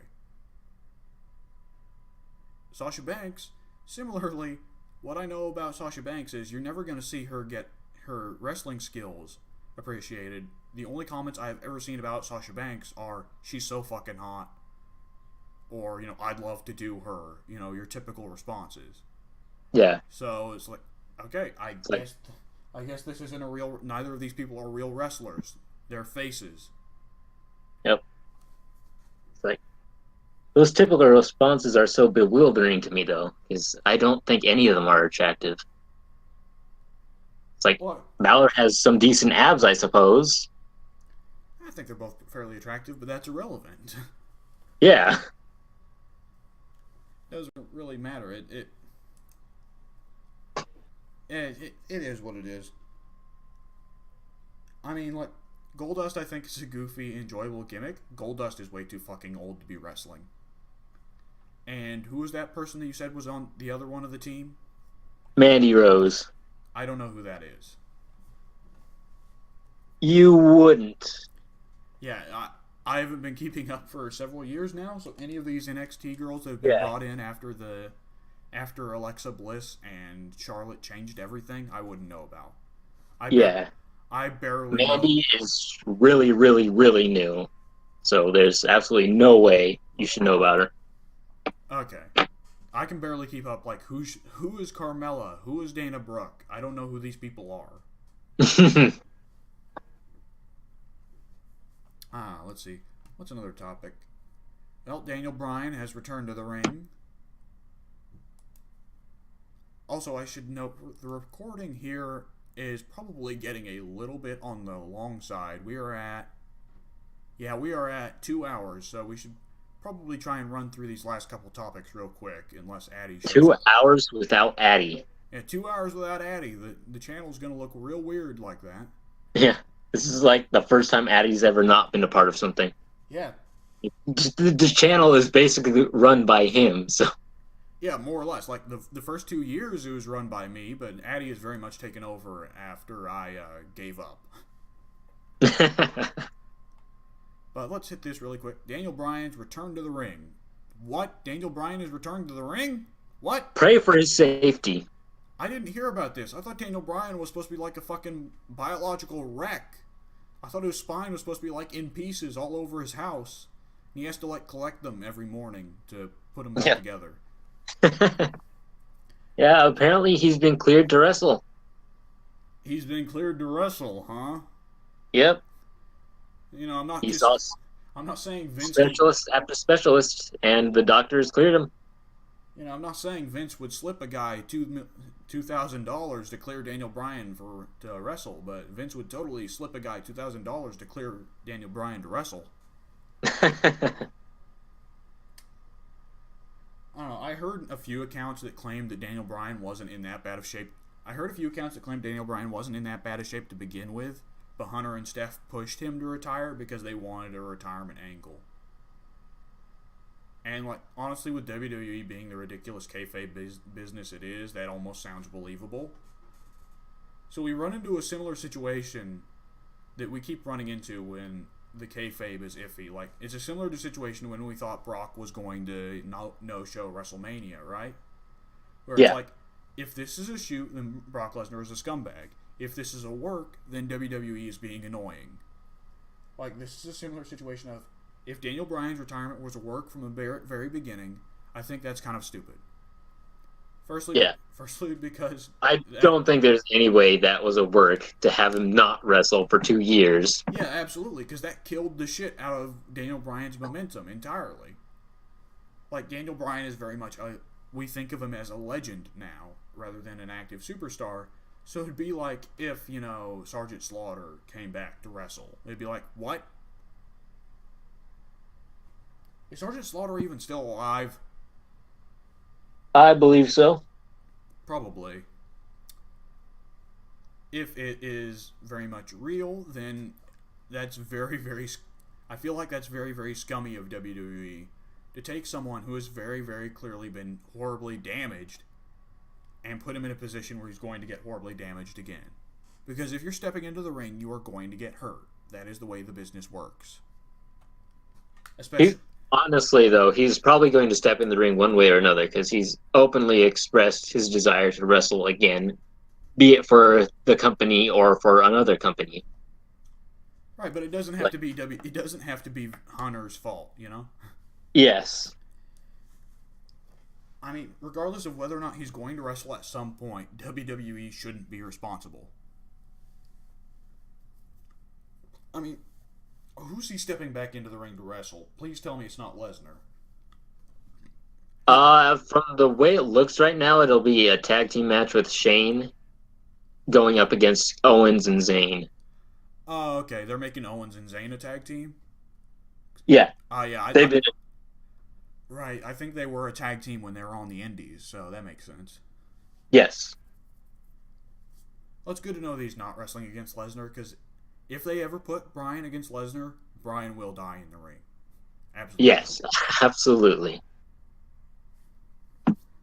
Because even if they tell Lesnar, hey, be gentle, Lesnar would be like, ha ha ha, I break neck, it be funny. Sounds accurate. And then after he breaks Bryan's neck and Hunter fucking reads him the riot act, Lesnar be like, oh, it no funny, I fuck up. But then Hunter gives him another $25 million contract, and it's all cool. Yep. Me like money. Me buy more bullet fight to shoot deer. Me buy bigger boobs for wife. Yeah, sounds good. Mustafa Ali versus Cedric Alexander being the true must-see match. This is what I run into every time we talk about WWE. Who the fuck is Mustafa Ali? Who the fuck is Cedric Alexander? Yeah, they're part of the new cruiserweight division. Oh, that makes sense, because all these cruiserweight guys, like, okay, this is a bunch of nothing. What's going on here? What the fuck is a Tommaso Ciampa? Or is it Tommaso Ciampiano? It's Tommaso Ciampa. Ciampa. Tommaso Yano Ciampiano Ciampiasa. If only that were his name, that'd be epic to hear the ring announcers announce. He still wouldn't put as much spirit into it as he does into John Cena. Yeah. I could see him like reading that on the script and being like, do I really have to say this? And he just kind of quietly whispers it into the mic. Yeah. Addy is here, ladies and gentlemen. Piece of shit. Holy Jesus, you are fucking loud. That's not nice. Lower it. Oh, sorry. I move away from my mic. Um, Going there will be, yeah, going a little bit hard in the paint there. All right. but yeah. So, there will be background noise because I was attacked by ninjas. Okay, that's cool. Okay, no, seriously though. I got called into school because they celebrated my birthday. That isn't even today, but whatever it was, On the had weekend? before it. Yes. That, okay. I just won't question that. Yeah, I even got a present from the school. Oh, Jesus. It's the first two Assassin's Creed books, so All right. Yeah, sure. yeah, so sorry for interrupting everything and stuff like that, but it was pretty much out of my power not to well, be late, basically. Okay, yeah, you missed out on roughly 2 hours there. But we roughly tried to hit the topics that you wouldn't give a shit about, so a lot of superhero type stuff. Now that you're here, we can Yeah. actually talk about the one superhero thing you've been looking into. You said on the forum you've been reading Maximum Carnage. Yes, I actually finished that. Okay, I'm interested to hear about this because this is very much one comic book storyline that every time I hear about it, like people either say it's the fucking worst or it's the fucking best. I'd say it's in the middle. Okay, now I'm curious. Yeah. I want to hear Pink's opinion so we can just get everyone's opinions out there first. Because Pink, like you've been reading comics since like way the fuck when, and you know what you know of Maximum Carnage, the Maximum Carnage storyline, correct? Yeah. Okay, have you ever actually read it? Yes, I have. Okay, what did you feel about it? Overall, I was mostly fine with it. Okay, so all right, let's hear your opinion more in depth, Addy. All right. Well, I went into it because, well, as we discussed previously, I kind of like Carnage.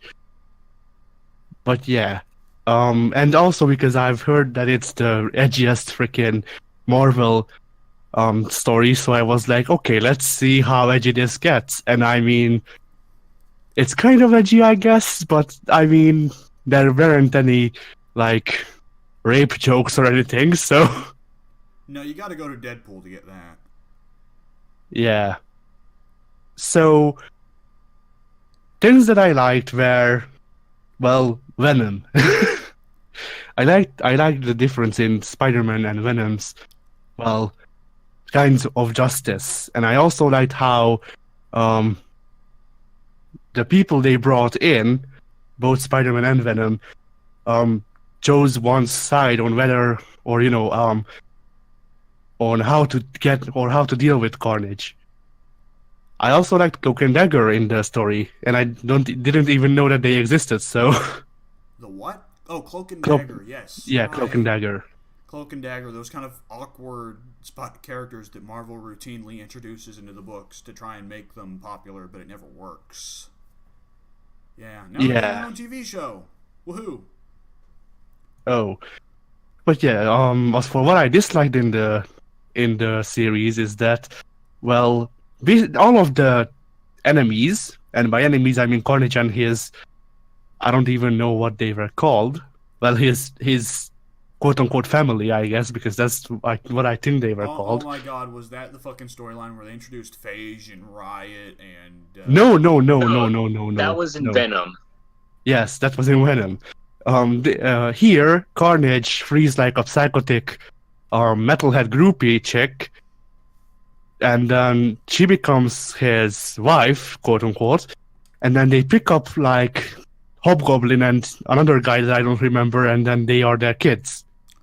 Hobgoblin? Wasn't Hobgoblin having Yes. his own storyline going on at that point where they weren't quite sure what to do with him in the storyline, so they kept, waffling on what his true identity was?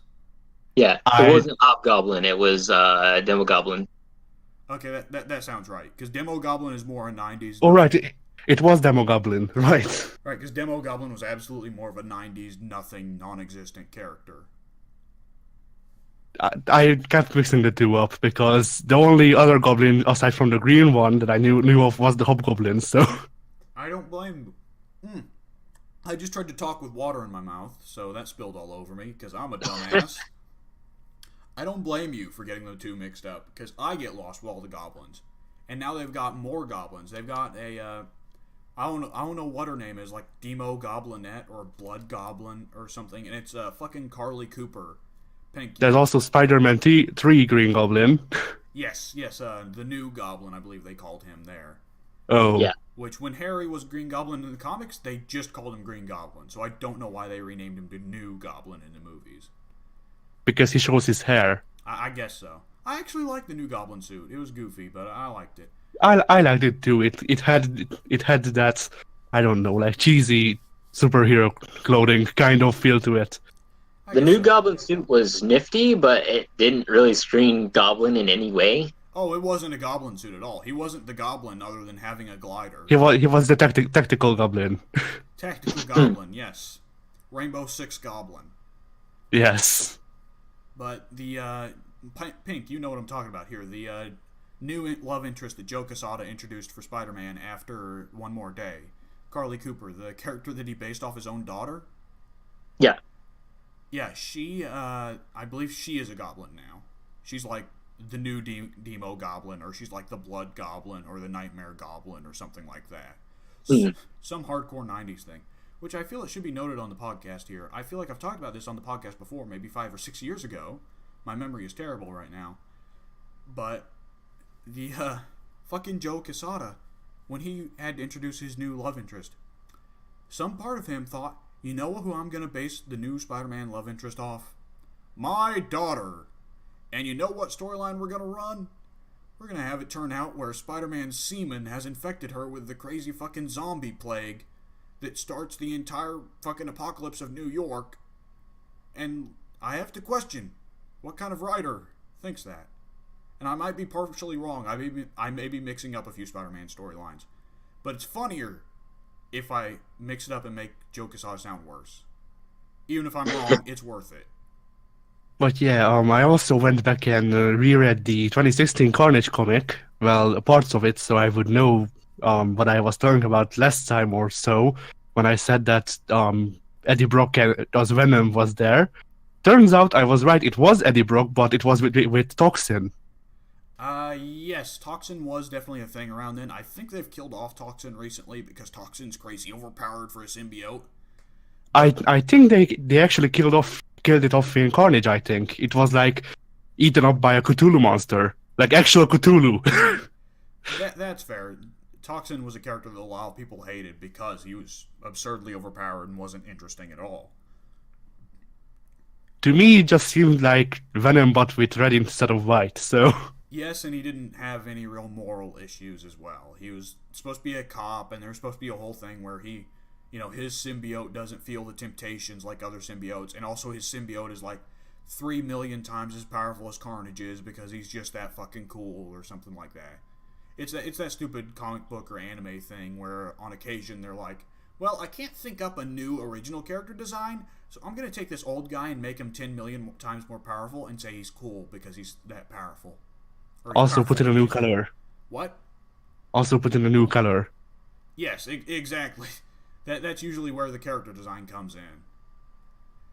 But, there's been so much stupid symbiote bullshit over the years. I referred to Phage and Riot and what was there one named fucking Slasher or something stupid like that?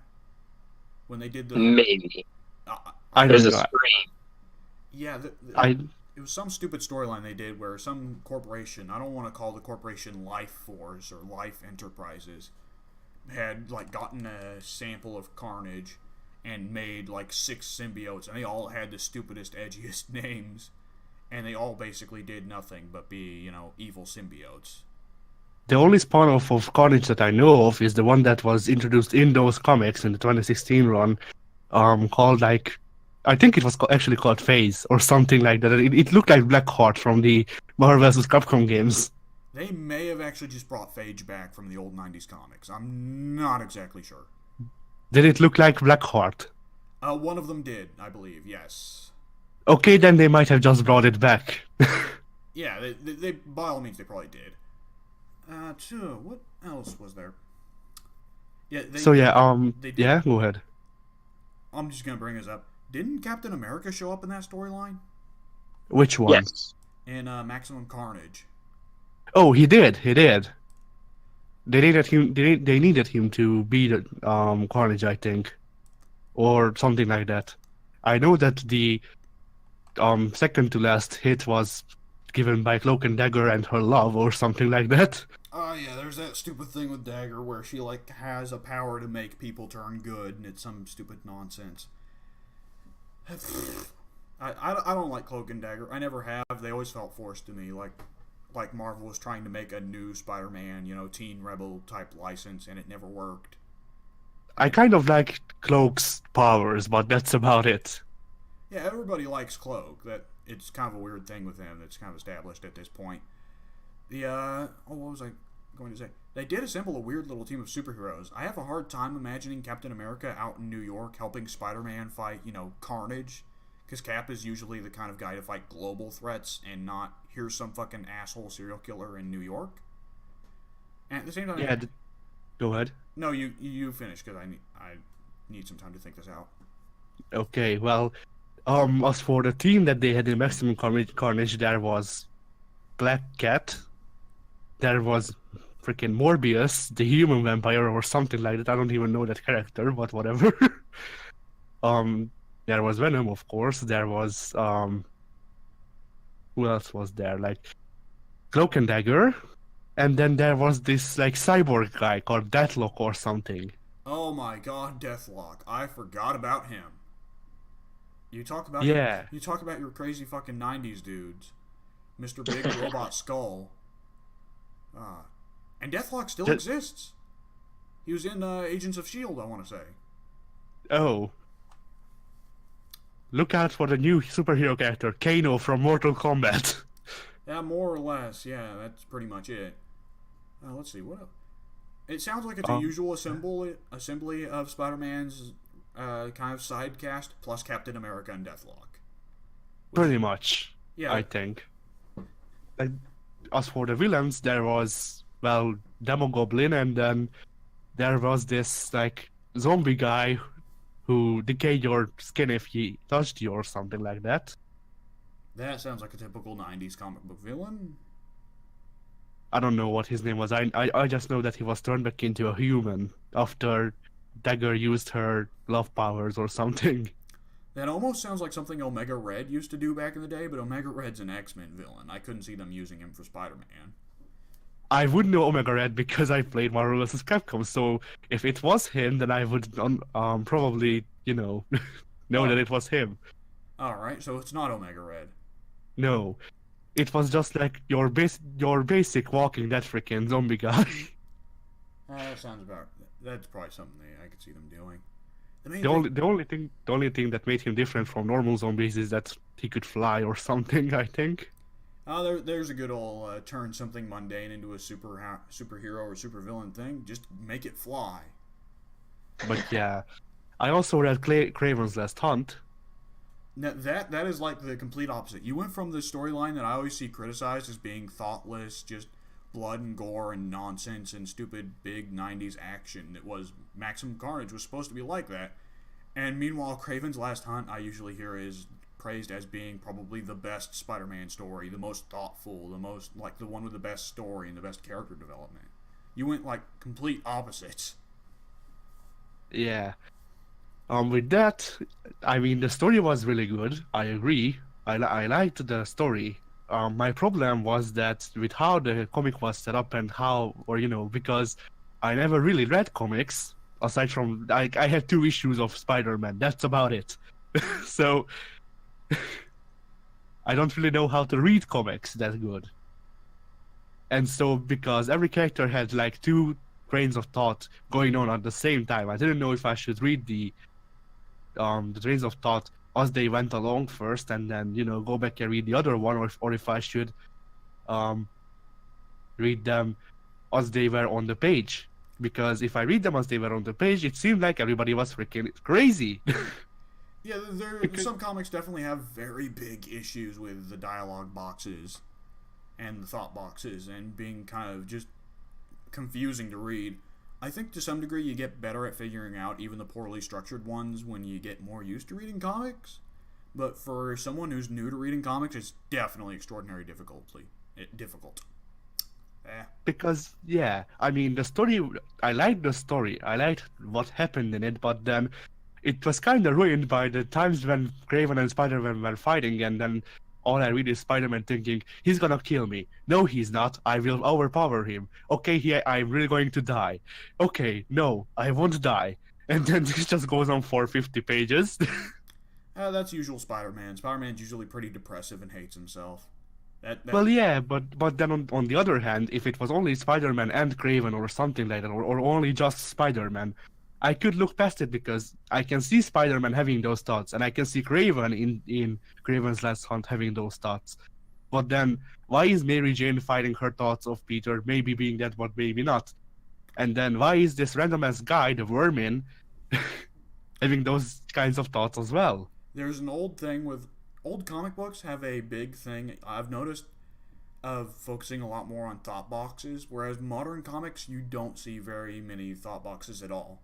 They either imply it or just leave it ambiguous. And Pink, you also have read a lot of comics, so I think you can agree with me here. Wouldn't you say that it's been along those lines that we've seen such a change in comic books recently? Absolutely. Like all the old ones, like Addy was saying, almost all of them have little thought boxes how he can accomplish something or narrating to himself as he's doing it. Whereas the more modern comics don't really focus on thought boxes all that much, and typically you rely on dialogue. Yeah, I mean, like I remember, like whenever you read an old Stan Lee or Jack Kirby comic, there's always like that moment where Sue Storm she just thinks to herself, "Oh my God, can I trust Reed?" Instead of actually conveying that through dialogue or her mood or the way she's been behaving.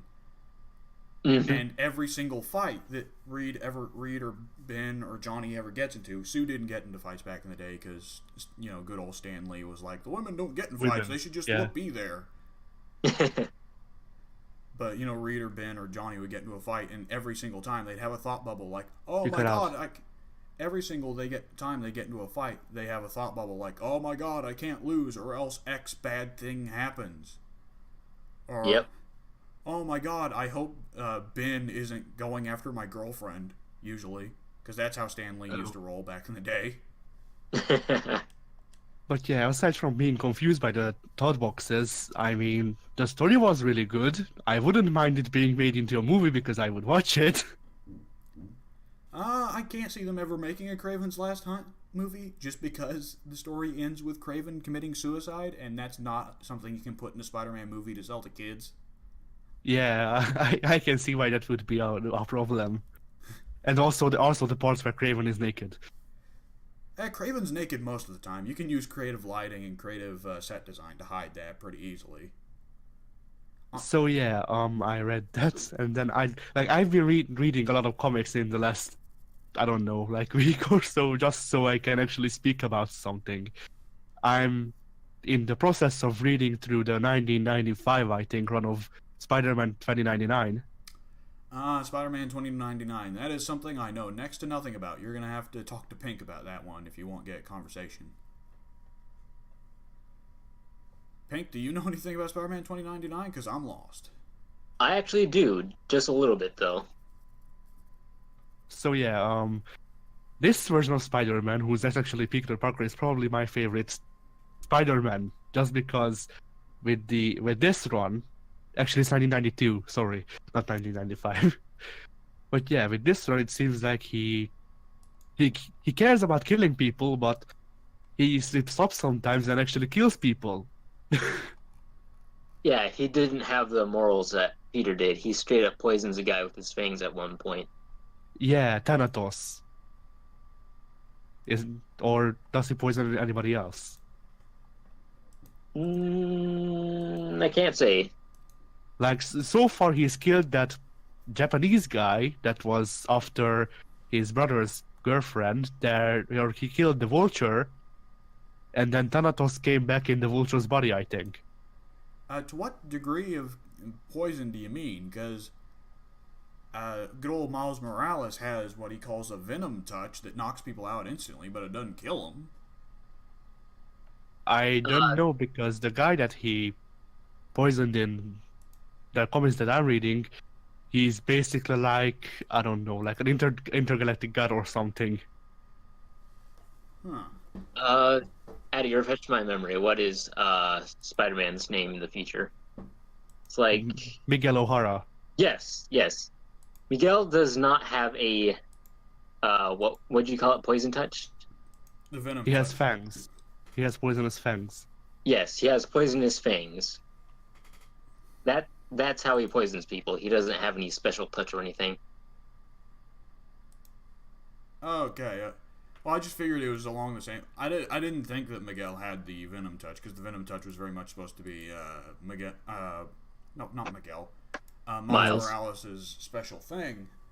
Yeah. But I kind of figured it would be along the same lines, because Miles Morales' venom sting really isn't venom. It's technically closer to just basically like a taser. Aha. Yeah. Miguel's thing is that he in the future they like do the cross species genetics type things where his genetic code has been rewritten with that of the spider's genetic code. So his power set is very different, but also, obviously very similar to Spider-Man.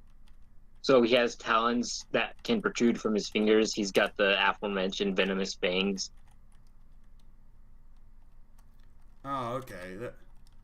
He can also glide, can he? Yeah, he uses his weird web cape to glide. I don't think he can spin webs.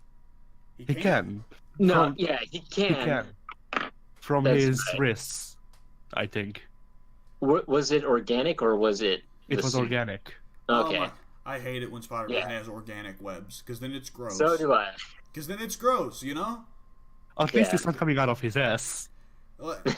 It might as well, Yeah. It would be an interesting take on Spider-Man. I mean, Because, that was always the thing I found gross in the movies, that it was organic. Because, there was all those times that that he and Mary Jane were making out while wrapped in his webs, and it's like, that came from inside, Peter. It got really fucking bad, because did you ever see that bit where it turned out the original script that he had, I'm forgetting his name, the guy who directed those movies, Sam Raimi. The original script, he originally wanted the movies to be much more adult. So he, at one point, was, planning to have, full-on BDSM sex scenes between Spider-Man and Mary Jane, where Spider-Man uses the webs to do the, BDSM parts. And that makes it even worse. it does. You wouldn't think something like that could get worse, but it does. But it do, rather. Yeah, with Spider-Man 2099, my biggest complaint is that I really like the suit, but then how it was, explained as for why he has the suit, I found to be pretty stupid. Because, how they explained Miguel having a suit, a spider suit, is that, he bought that suit to, go to Mexico and celebrate the Day of the Dead. But then why is it spider-themed? I've never heard that. What? Seriously? Yes. Yeah, the mask was It's definitely so- a part of the Day of the Dead celebration from whenever he did that. I feel like the suit itself was the unstable molecules, though. I'm not 100% certain because it's been a long time since I've actually read Spider-Man. It is an unstable molecule suit, but I'm pretty sure that he said that both were from the celebration. Hmm. I'm not 100% certain, but I'm pretty sure that he did say that both were from that. And I mean, I can understand the schools being, there to signify that it's from, but why is it spider themed? Is there something connecting spiders to the Day of the Dead that that I don't know of? I don't know about it either, but I feel like this is one of those times where we might want to shut up because it might actually have some relevance that we're just not aware of. Yeah, probably. I should But know. yeah. I don't know if I never liked the Spider-Man 2099 suit. I never felt that it looked quite right. I don't like Spider-Man suits where there's more blue than red. I've always been a fan of Spider-Man having the red and blue. I'm not one of those guys who's like, I'm not a fan of the original Steve Ditko red and black, actually. I'm more of a red and blue kind of guy, but I don't like that 2099 has more blue than red. I don't think it works well as a color scheme, and I think that also just having where it's a plain blue jumpsuit all over with just red lines looks kind of ew. By the way, Yeah. I think that in the comics world it's supposed to be black. I think it is too, because Yeah. that's usually how it is. Like with a lot of the old Batman comics, like now Batman just wears black, but back in the day Batman would wear blue, but they pretended it was black, because he was supposed to sneak around in the shadows and what have you. Yeah. His suit is, obviously a product of the 90s. Oh, very That's- much, very much yeah. so. Like, my biggest complaint with the 2099 series, aside from it not being that good, is the fact that it didn't feel very technologically advanced. Because you've got Spider-Man gliding around on this tattered cape of his, whereas, like, just a few years later with Batman Beyond, you've got that awesome-looking future Batman who's flying around with these rocket boots. It's like, why didn't Spider-Man have that tech? Oh yeah, absolutely. Because he's Spider-Man. And the thing They is, were in the future, but their stuff seemed very much in the past. Yeah. And there's a whole thing. Spider-Man 2099 is set 100 years after the date it was written. You cut out. Spider-Man 2099 is set about 100 years after the date it was written. Batman. I'm forgetting the name. What's wrong with me?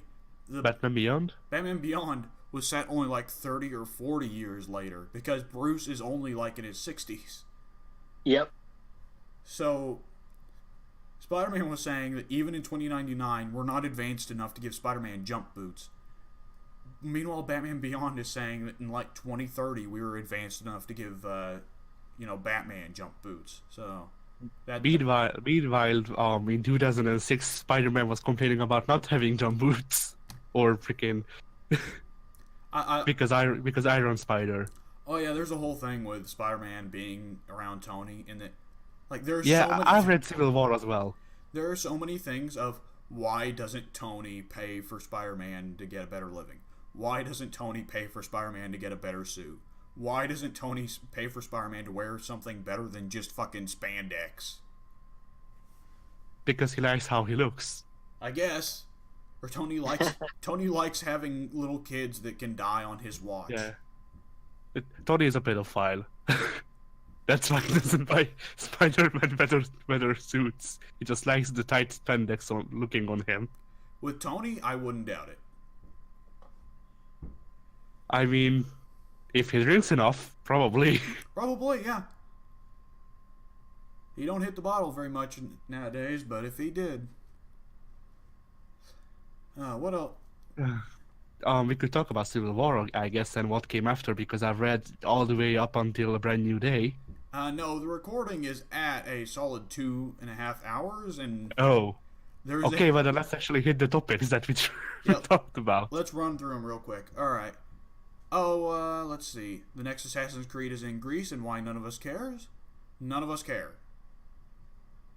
Done. Alright, we can talk about walking simulators now. You wanted us to talk about walking simulators. I'm not sure why. Which, of course, for those who don't know, he's referring to first-person adventure games, kind of in the frame of types of like Gone Away or Firewatch or Dear Esther. Video games, they're largely about, in first person, just kind of exploring an environment while a narrator talks to you to explain some story. And so yeah, on one hand, I'm willing to bitch about it a little bit because I think it could have just been done in the form of a book or a movie or an audio book and been much better. That's why I brought this topic up. But go ahead. On the other hand, I think it's I have a very simple statement regarding it that I don't think I need to clarify much further. On the other hand, more story in video games is good. Which is not to say that every video game needs to have story. There should absolutely be a balance, but more story in video games is good. And walking simulators are interesting in terms of video games because most of them are willing to, like, tell stories that aren't violent. And there's a thing with video games where no matter what kind of stories they want to tell, they will always have a very difficult time telling stories that aren't violent because there are very few video games that aren't violent. Because you can play Sims. Sims, for the most part, isn't violent. Well, even in Sims, though, people can get into fights, of course. And you can play... I'm looking all over my collection of video games here for a video game that isn't violent, but they're all violent. Tetris.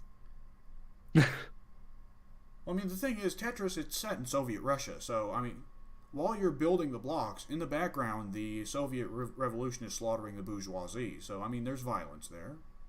Chess. I mean, I'm always interested to see where they can explore with gaming, because gaming is a medium of fiction that is still very, very, very unexplored. We don't quite know where the hell it can go, especially with technology advancing and people looking into more advanced ideas and more different ideas that people hadn't thought of prior. I'm not going to ever bag on people for having an original thought. There are some absolute problems with walking simulators, largely the fact that they aren't games and they'd be better as movies or books. But there's still something to learn there. There's absolutely something to learn there, like there is to learn from anything. And I assume you guys don't really have anything to say on it after that. On what? Because you cut out. Oh, for fuck's sakes, I went for my big definitive final statement and it cut out? Yes. Oh my god. Well, the recording heard it, so that's all that matters. Alright. Well then, as for my opinion on walking simulators, I mean, they can be done right. Technically, the Stanley Parable can be called a walking simulator, I think, and... Stanley Parable, though, was a lot of fun because a lot of it tore on the fact that it was a walking simulator. Yeah. But then there's things like, well, my main problem with walking simulators is that a lot of them seem if they were a movie, then they would probably qualify as Oscar bait. And I'm not saying that there's no place for art in video games and things like that. I'm just saying that just because something is art doesn't mean that it's good. Absolutely. I'd say I enjoyed Stanley Parable a lot. Have you actually played it yourself, Addy? No, but I have watched it enough times to know what it is about. So okay, Stanley Parable, I almost feel like doesn't quite qualify as a walking simulator as much as the others do. I feel like Stanley. You cut out again. Yeah, I know. I fucking know. I feel like Stanley Parable doesn't count as a walking simulator so much as the others do, because there are choices that you make, and at one point you go into a weird little Minecraft mini game, and you can actually play that for some reason. It's a whole weird thing. So Stanley Parable is definitely more of a game than, say, Gone Home or Firewatch. I've not played Firewatch, but something tells me it's not much of a game. I have played Gone Home. Gone Home has puzzles to do, actually, and it has lots of collectibles and lots of, old school, like Resident Evil, you go around collecting all the little bits of files and all the lore that you get to read, and Gone Home has a lot of that going on, too. But Gone Home, I felt a lot of people really loved Gone Home, and I get why people loved Gone Home. And I would have liked Gone Home a lot if it had done something very, very differdifferently. Now, you're cutting out every second oh, word. for fuck's sakes! Okay, have either of you played Gone Home? I've watched one freaking minute speedrun of it, and by speedrun I mean the guy accidentally found the ending. Yeah, I think Gone Home might have multiple endings, so you might just be able to walk through the back door and immediately end the game.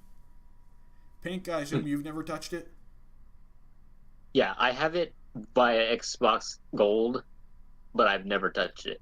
Okay, I can just roughly explain the story to you, and that's about it. The game is roughly about, you've got a family of 4 here. You are it's 2 parents and their 2 daughters. You're the elder daughter who moved away for a little bit, and she comes back to visit and finds the house empty. And at first it's played up as being a horror thing, and it's supposed to be a horror story, and you're trying to investigate the mystery of why they're all gone. Spoilers, it's not horror at all. They're just all out of the house for some reason.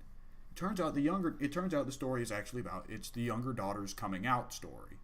Because over the course of reading files and reading through her journal entries and things, you find out that she fell in love with some girl at school, and they ran into a lot of the usual coming out of the closet type problems, what have you. And the ultimate end of the story was that the younger daughter's girlfriend decides to join the military, but then they run into problems regarding that. And long story short, the younger daughter steals all of your family's money and runs away with her girlfriend into the woods or something. And I've said what I said that may have been cut out was, I feel like this would have been a good story if they changed one or two things. On one hand, I feel they could have just done a coming out of the closet story. Because that's not something that's been done in gaming before. It's not really something that you've ever seen a video game talk about, other than maybe like Persona 4. Life is Strange? Kind of. No. Life is Strange is one of those cases where your character can be gay, but it's not really a coming out of the closet situation. I mean, that probably... It seems like most people did that, but, it's not necessarily canon, so I see where you're coming from. Well, people can view it as a coming out of the closet story if they want to. I mean, because Life is Strange does have interpretable aspects to their story. But I think that if, Max and Chloe were gay... Well, Chloe was very, very obviously gay, but if Max was gay, then she didn't seem to be ashamed about it or feel like she had to come out about it to anyone. And the story of Life is Strange wasn't about that. The story of Life is Strange was about, the hipster girls, yeah. the relationship between Max and Chloe, and just how far you were willing to go to try and preserve the relationship of one friend, and to see if you would be willing to sacrifice everything else in the world just for your one friend, or your one girlfriend, if you decide to make it romantic or not. I mean, if you actually... I played the game, and I chose Chloe over Warren for the romance option, because Warren is a fucking loser. Huge loser. And basically, the little conversation where Max confirms to Warren that she's going for Chloe instead, it's not played up as a coming out thing. It's played up as Warren's like, oh, well, I guess I should have expected this. But Life is Strange is a little bit of an irrelevant talk, but I guess so is coming. Gone Home. God, I forgot the name of the game for a second. Coming Home. Coming Home. That also works. It's the same fucking title, but it works. Gone Home.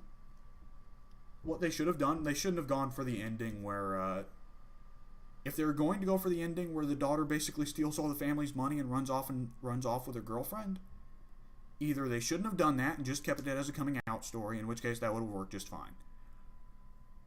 Or if they did keep that there, they shouldn't have played it up as being something good. Because it's played up as being that was a good, respectable, honorable choice that we should have all respected for her to make, for her to steal her parents' money and run off with her girlfriend. Mm-hmm. And it's running into the Kratos situation here, where either don't have them do the horrible thing, or don't pretend that the horrible thing was a good thing, So what you're saying is that in Gone Home, you play as Kratos' bigger sister. Yes. I mean, it would make the game more interesting, in my opinion. At least somewhat. But yeah. As for Firewatch, from what I can tell, because I don't play these kinds of games, I don't give them money aside from... Why'd you bring it up as a topic then? Because I thought that we could actually discuss something about it, because it's a new type of storytelling and stuff like that. It's not that new. It's been around for about 10 years now. I mean, Dear Esther, way back in the day, was introduced as a Half-Life mod. It's pretty old. I didn't know that Dear Esther existed back then, so... So you mean it's new to you? Yes. Okay. I mean, I feel like this is something where we're not going to feel too strongly about. Because it's one of these situations where, either it is or it isn't. It's no skin off our bones, Like, are we really just going to sit there and bitch and try and rag on other people for having a fun time with this? Is that what we're going to do? Hey, I made a 5-minute video about Undertale, and all I did was freaking yell at the fans, so I'm not better than it. Undertale's a different situation because Undertale, I feel like, is more of a threat to gaming outside of it. Undertale, I feel you cut out again. Undertale, I feel, is more of a threat to gaming outside of it. Undertale, I think, is more of a case where the fans and the critics that are in support of it are more rabid about it and will try to expand it outside of where it should stay. And especially because a large part of Undertale is subverting, averting, and deconstructing a lot of gaming tropes and trying to act like we're bad for being gamers.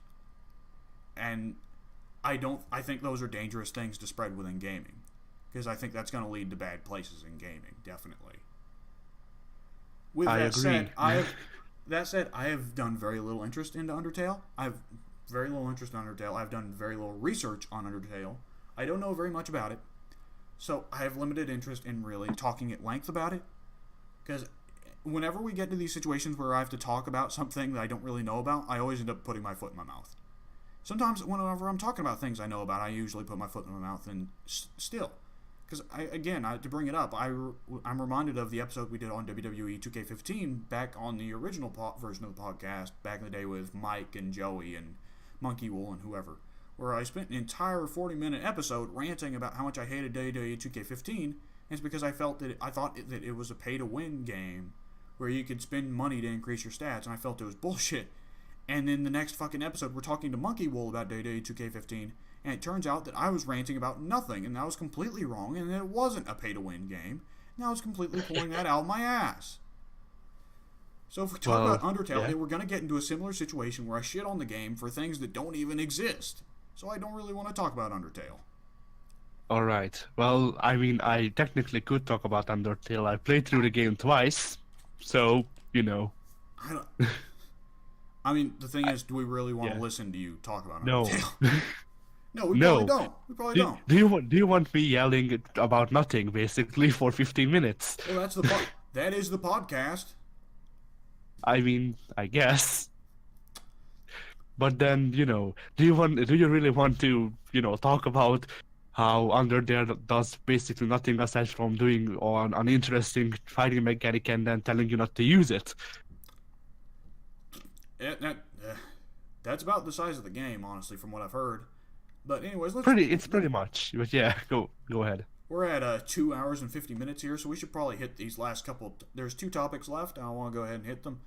All right, first, I can't really talk about this too much. I don't know why Pink brought it up. I don't think any of us have played it. He said Fortnite being garbage should be a topic. Fortnite, in my eyes, is garbage based on the fact that it's a battle royale game. Because, as you know, I'm based hipster, and I have to hate everything that is freaking liked by people. I think. So no, you continue, Pink. I can hit a couple quick bullet points here on why I didn't like Fortnite after trying it multiple times, because I didn't want to have a skewed perception of it. But basically, I went into a match, waited to queue up, got into a match. There are about 95 people that are all in this little battle bus that flies over a map, and you drop down, scramble for weapons, and then try to take each other out. I find this incredibly boring because, well, one, there's no guarantee of finding a weapon upon touching down. You have to knock down some buildings, dig up some holes and whatnot, hope to find something decent to shoot people with. And then after that, the little storm cloud starts to shrink, and you don't want to get caught outside of that. So then it becomes a game of you basically running to what would be called, quote unquote, the objective, which is that safe space where you won't be killed by the storm. Where you won't get triggered. But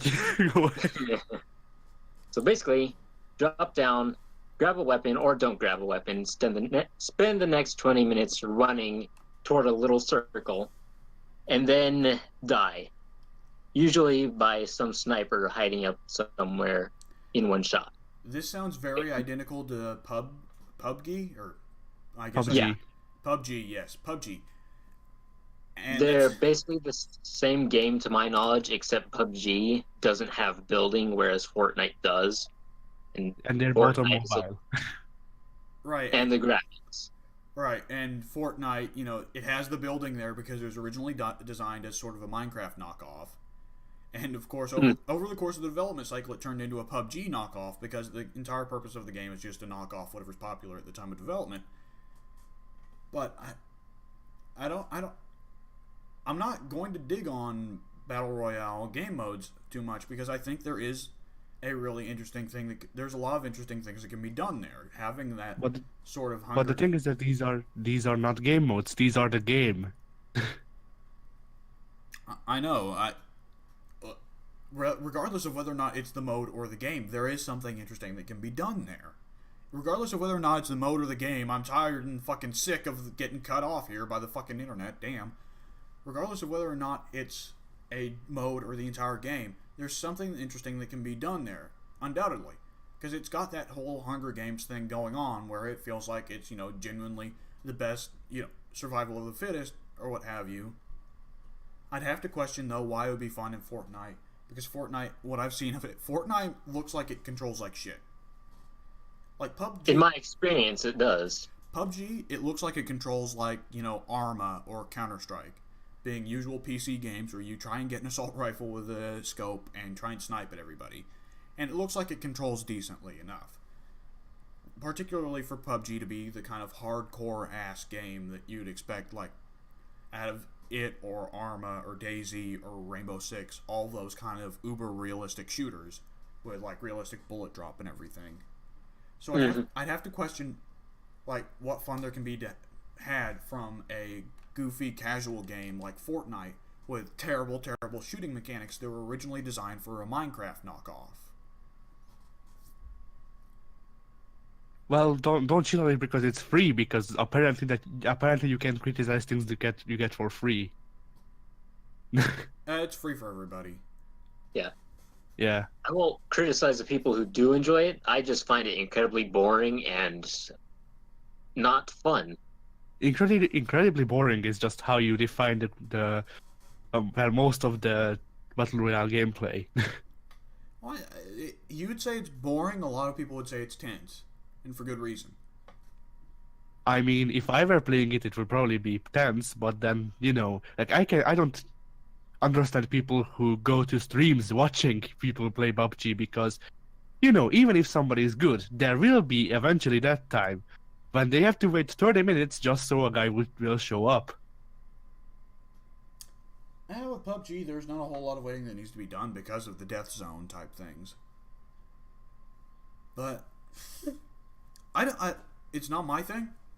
I'm not going to buy PUBG or Fortnite because it's not my thing. I get why people are into it. I mean, there is talks that they may actually implement a Battle Royale mode in Red Dead Redemption 2, which will be much more interesting for me because I am like supernaturally a good shot in Rockstar games, so I'd probably do pretty well at that. So I'm interested because I could actually win there. Throw axes at everyone. The axes are terrible at long distance. In a Battle Royale mode, you would want long distance.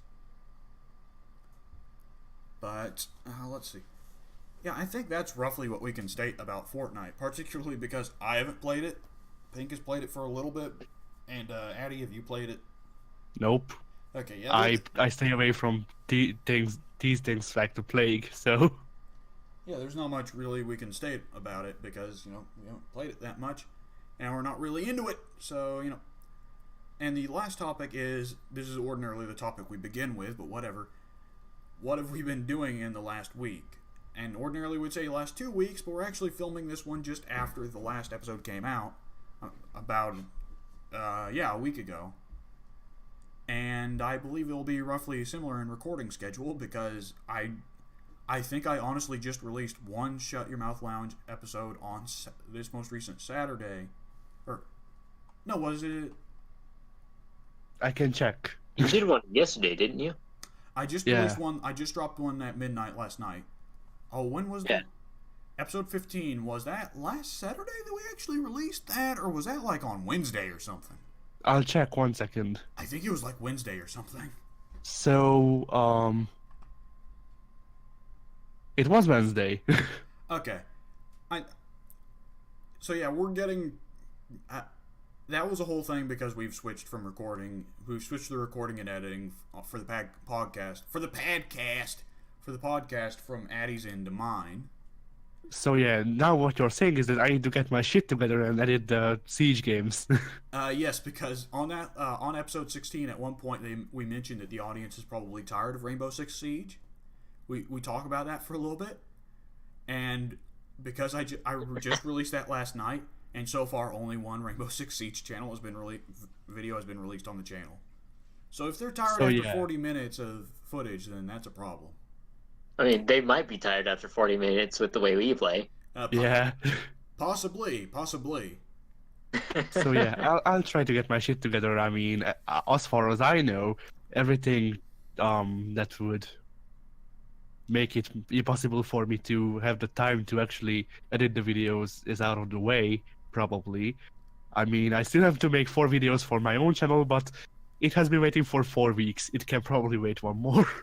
Well, I mean, if you're having a hectic time, then by all means. Like I was intending to start a Let's Play sometime within the next couple of weeks, and I am now starting a new college class that is lighting up my ass with fucking 6 assignments a week. So sometimes there just isn't time to make content.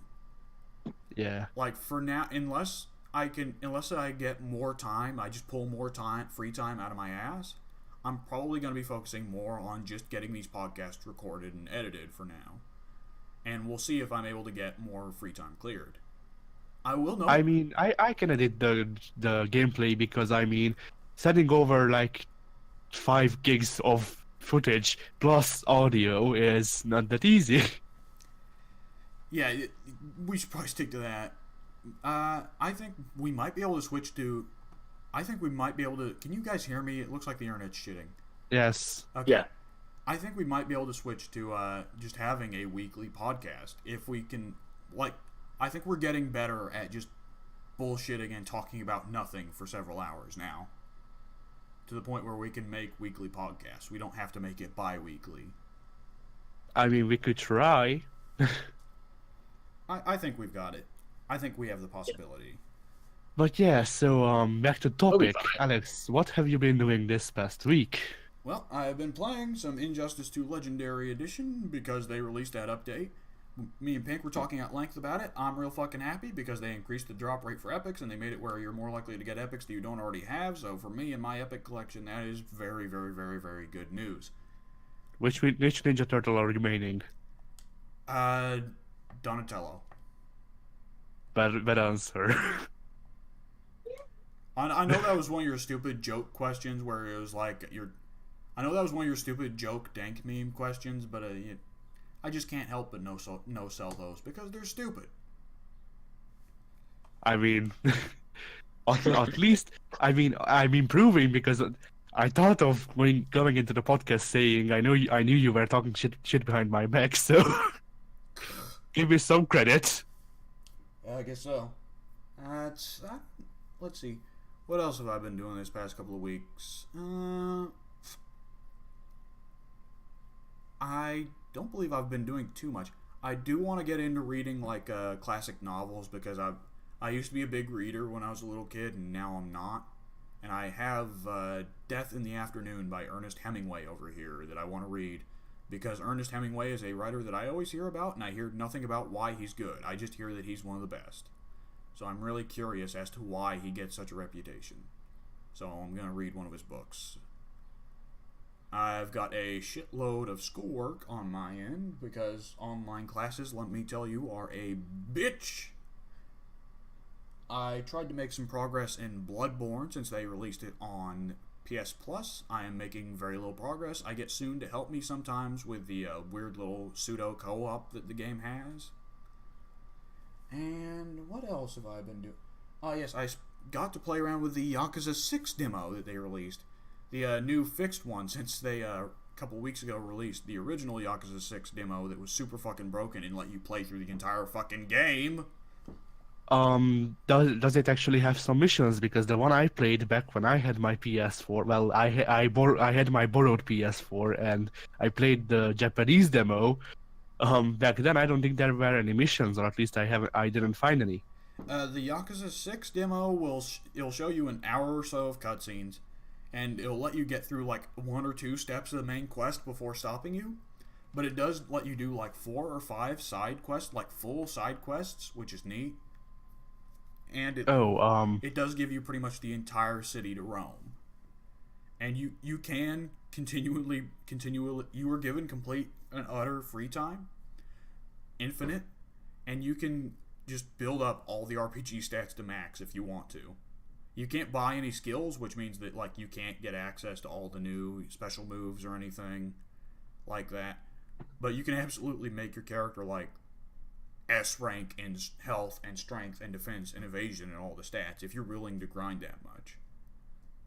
It's kind of a weird thing where it's like simultaneously they give you everything and nothing. Oh, well, then I don't know which demo I played. It might have been Not Yakuza, an earlier version. Not Yakuza 6 because it just released last week. I played the Japanese version, so you know. But whatever. It might have been the Yakuza 0 demo then, but I don't know because it was like I know that I downloaded 2 Yakuza demos from the Japanese PlayStation Store because I have a Japanese account as well because I have my stupid Japanese games, so might as well. Yeah, I figured.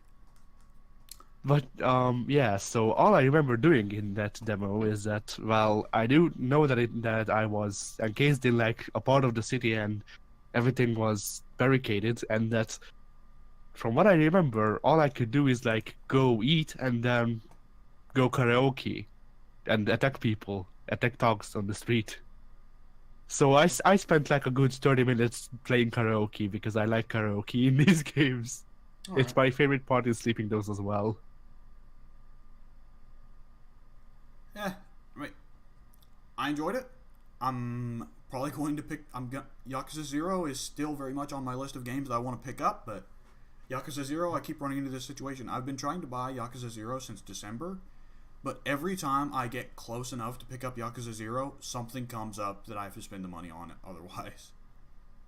And like it's getting kind of ridiculous because honestly, like I was this close to buying Yakuza 0 a week or so ago, and then soon comes on and tells me, "Hey, you need to buy Far Cry 5 so that we can play co-op together." And I'm like, "But I want to buy Yakuza 0." No, we play Far Cry 5. Okay. So I guess next week when I'm on the podcast, we'll be able to talk about my experiences with Far Cry 5. Cool. Yeah. I'll look into the gameplay so I can add something at least. I've been thinking about getting Far Cry 5 as well. It's been on my radar for a while, and since Wild offered to co-op with me, I guess I have more reason to do it now. Yeah, Because I always wanted to get Far Cry 3 and 4 several years back, but I just never pulled the trigger on it. we're gonna have to make it a competition now. If me and Soon are co-oping on PS4 and you and Ted are co-oping on Xbox, it's gonna have to be it's a fucking fight now. Yeah. Holla, See who holla, holla. finishes first. Oh Freaking my text god, me match player. Addy, your ability to kill the pacing of a conversation with a stupid joke is incredible. It's my superpower. Yeah, I guess it is. Anyways, that's about what I've been doing for the past week. Addy, what have you been doing? I've been getting back into Hand of Fate. What the fuck is that? Hand of Fate is basically stupid D&D ripoff with Dark Souls controls. Oh, cool. So, in Hand of Fate, the main boss is the dealer. The dealer is a drug dealer. No, the dealer is, well, the guy who sets up the game. He's the GM, or the DM, I guess, the dungeon master. Yeah, whatever. What you're doing is that he lays out the cards face down, and you have your character. With your character, you also have cards that either give him more strength or take away stuff or things like that. And what you do for the gameplay is that you go through these cards, doing random encounters where there's actual lore, or it's basically like random encounters in D&D. So you do those. There's some minor storylines along the way, and then the end of the game is defeating the dealer.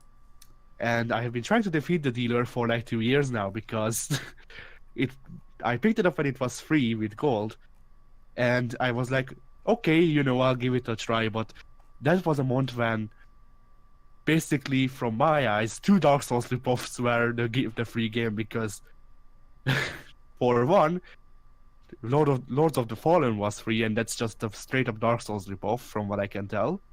And then Hand of Fate also was free, and the combat in that is also pretty much like Dark Souls. Well, or at least, just looking at pictures and things, it resembled that a lot. You're invoking the meme here of everything is like Dark Souls really hard. I know, because everything is Dark Souls. If you haven't noticed, everything the West makes is Dark Souls, and everything Japan makes is boobies. Well, I guess in your strange little world of Hungary it is. You cut out again. Well, I guess in your strange little world it is Hungary, I guess it is. Oh, for That is fuck's Hungary? sakes. I am so fucking sick of this. Oy vey. And it's really annoying because now, since it's recorded from my perspective, it's doubly annoying for the audience because I have to say it twice so that you guys can hear it, but they hear it both times. And I still don't hear it, so... Figures. Yep. Ah. So yeah, in my strange little world of Hungary, let's finish that thought. Nothing happened. Oh Jesus, he's gone completely. He's gone completely silent. I'm not sure if that cut out or not. All of Did it you got ask a question? All of it got cut out. All of it, legitimately. Bloody hell! Bloody hell! Whatever. Let's leave it. Let's continue. All right. So yeah, I played that. I played Quantum Conundrum. That's a smaller game, I guess, that was made by the guy who's behind Portal, I think. It's pretty much Portal with a smaller twist, I suppose. Yeah, good old puzzle game. Don't get a whole lot of straight puzzle games like that anymore. I honestly enjoy it more than Super Rat and Trials of the Blood Dragon. It's a good change of pace. Probably. So yeah, I've been playing that. What else have I been playing? Bloody hell. I tried going ahead and making a character in Elder Scrolls Online because we are supposed to do that later tonight, I think, though I'm not completely sure because Soon never wrote back to me. Soon thinks we are doing it tonight. I've got it downloading. I don't know how long it's taking it because I started the It's 80 gigs. Yeah, I started it out last night and it said 10 megabytes out of 80 gigs, and I don't know where it's at now. Yeah, I started downloading it yesterday when he said that he wanted to join, and then it got downloaded in the morning for me.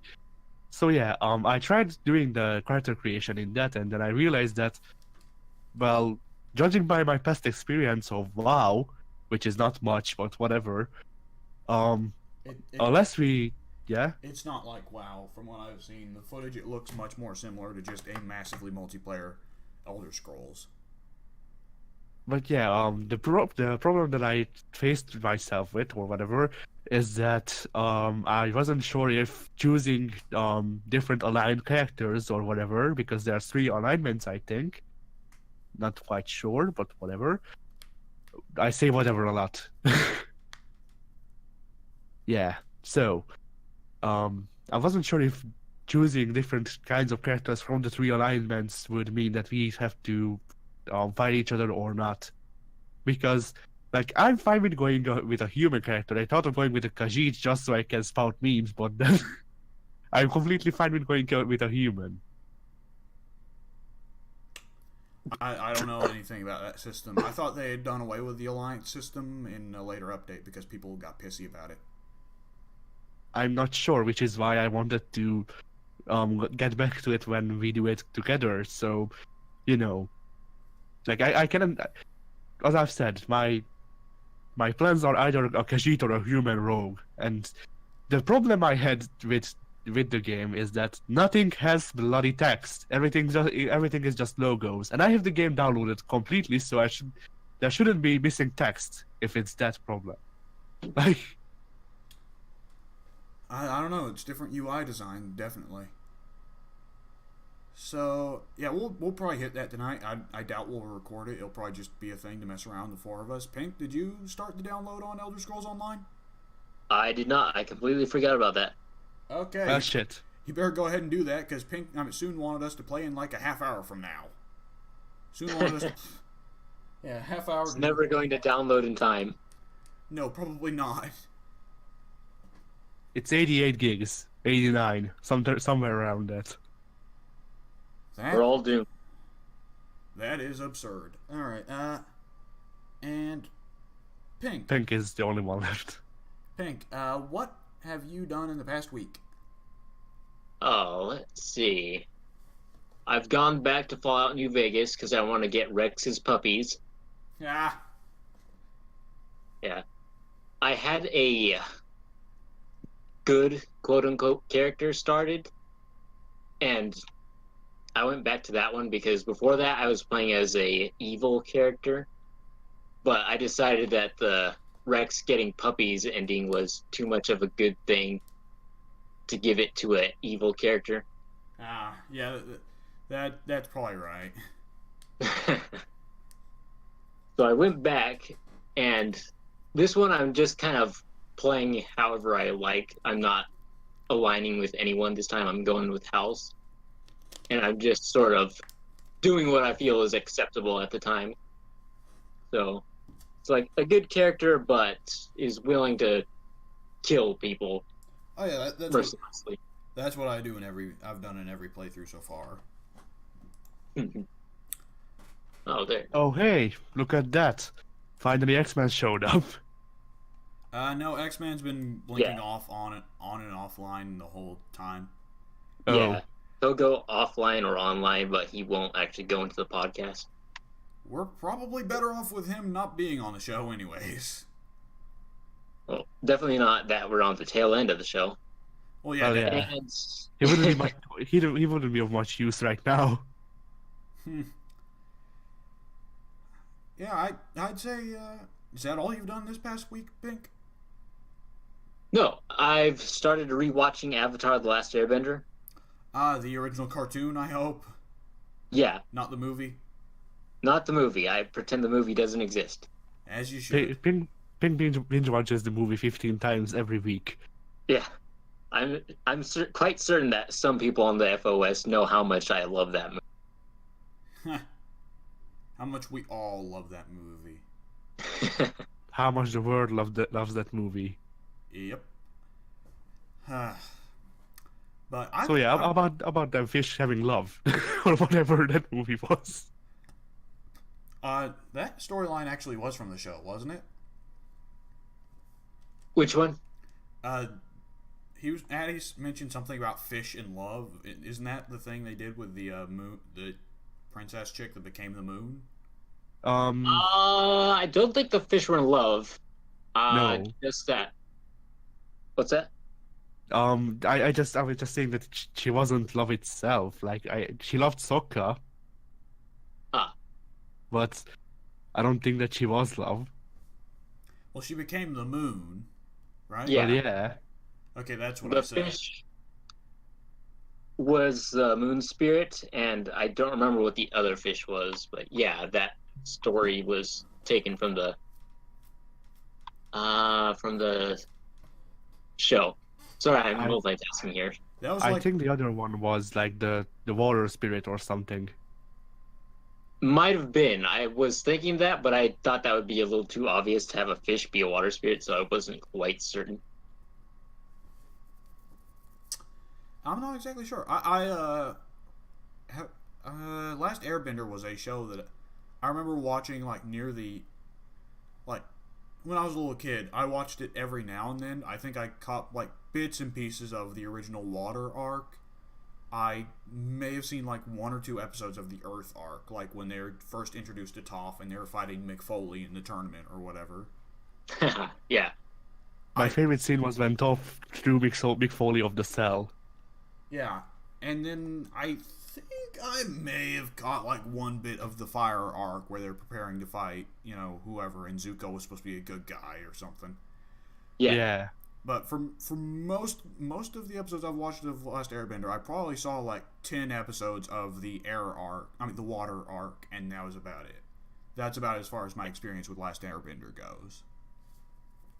Last Airbender to me is probably one of my favorite shows of all time. It is for a lot of people. Yeah. Like, it's very much up there when people start listing their favorite dramatic TV shows, which is weird for a kid's cartoon that people, like, listed among their favorite dramatic TV shows. Yeah.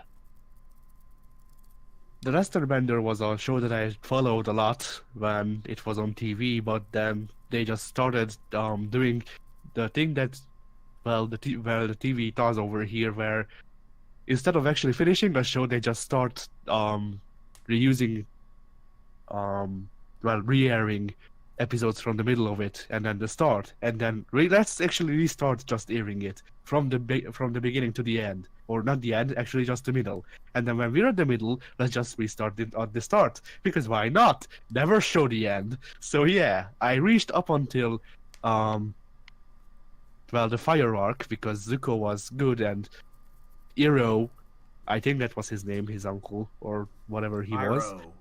Yeah. Iroh, yeah.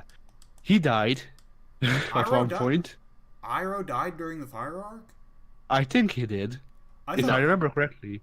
I thought Iroh survived until Korra. Did he? Yes. Yeah. Iroh survives the entire way. Okay, then I'm probably thinking of somebody else, but whatever. Someone who's close to one of the characters dies, I think. And then they just started re-airing everything again. And then I was like, okay, whatever, I don't care. And so that's my experience with Avatar. Well, they re-air everything, Addy. Yeah. Well, I know, but they shouldn't re-air things when they're at the middle of airing it. Like, that's like taking a movie and then restarting it at the middle. Well, Addy, they re-air episodes constantly. There's a designated premiere night, but for the most part, most of a TV's programming is going to be re-airing things, reruns. I get that, but then with debut things where there's this day when they show new episodes, they usually actually advertise it, and then with Avatar, I never seen an advertisement where it said, okay, maybe on Wednesdays we air the new episodes or the new episode that came out or something. No, never that. Just have it twice a week. Air it twice a week, and then both be reruns. Then both have advanced. Then have the next week have both of it episodes advance the plot, and then have the next week also be reruns. Well, Addy, the premiere night is pretty much always the same. To my knowledge, that isn't something they change unless they inform you beforehand. I'm pretty sure that I have never seen a thing, an advertisement saying that there was a premiere night. And, I mean, as much as Hungarian broadcasting things might be different from the US side of things, premiere nights are actually advertised here as well. So even on Nickelodeon, I should have seen an advertisement saying when they, air the new season or the new episodes or something. But I have seen, I think, advertising a new season, but then all the info they had is that, well, yeah, we broadcast Avatar on this day and that day. I don't know. I think you might be looking at it wrong somehow. But we are at 3 hours and 20 minutes on the podcast. We should probably go ahead and wrap it up. Yeah, probably. Sounds good. Alright, folks, thank you for bearing through yet another episode of the Shut Your Mouth Lounge podcast. I can hear the people crying out when I appeared on the recording. Just why is he alive? But yeah. That's awkward. Thank you for ruining the mood, Addy. Alright, see you later, folks. We'll come out with a podcast sometime, probably the next week from whenever this gets uploaded, and if we can get a fucking regular schedule set up. And also, we're gonna do Rainbow Six sometime sooner rather than later. Probably, maybe. Hopefully. No promises. Yes, hopefully. Later.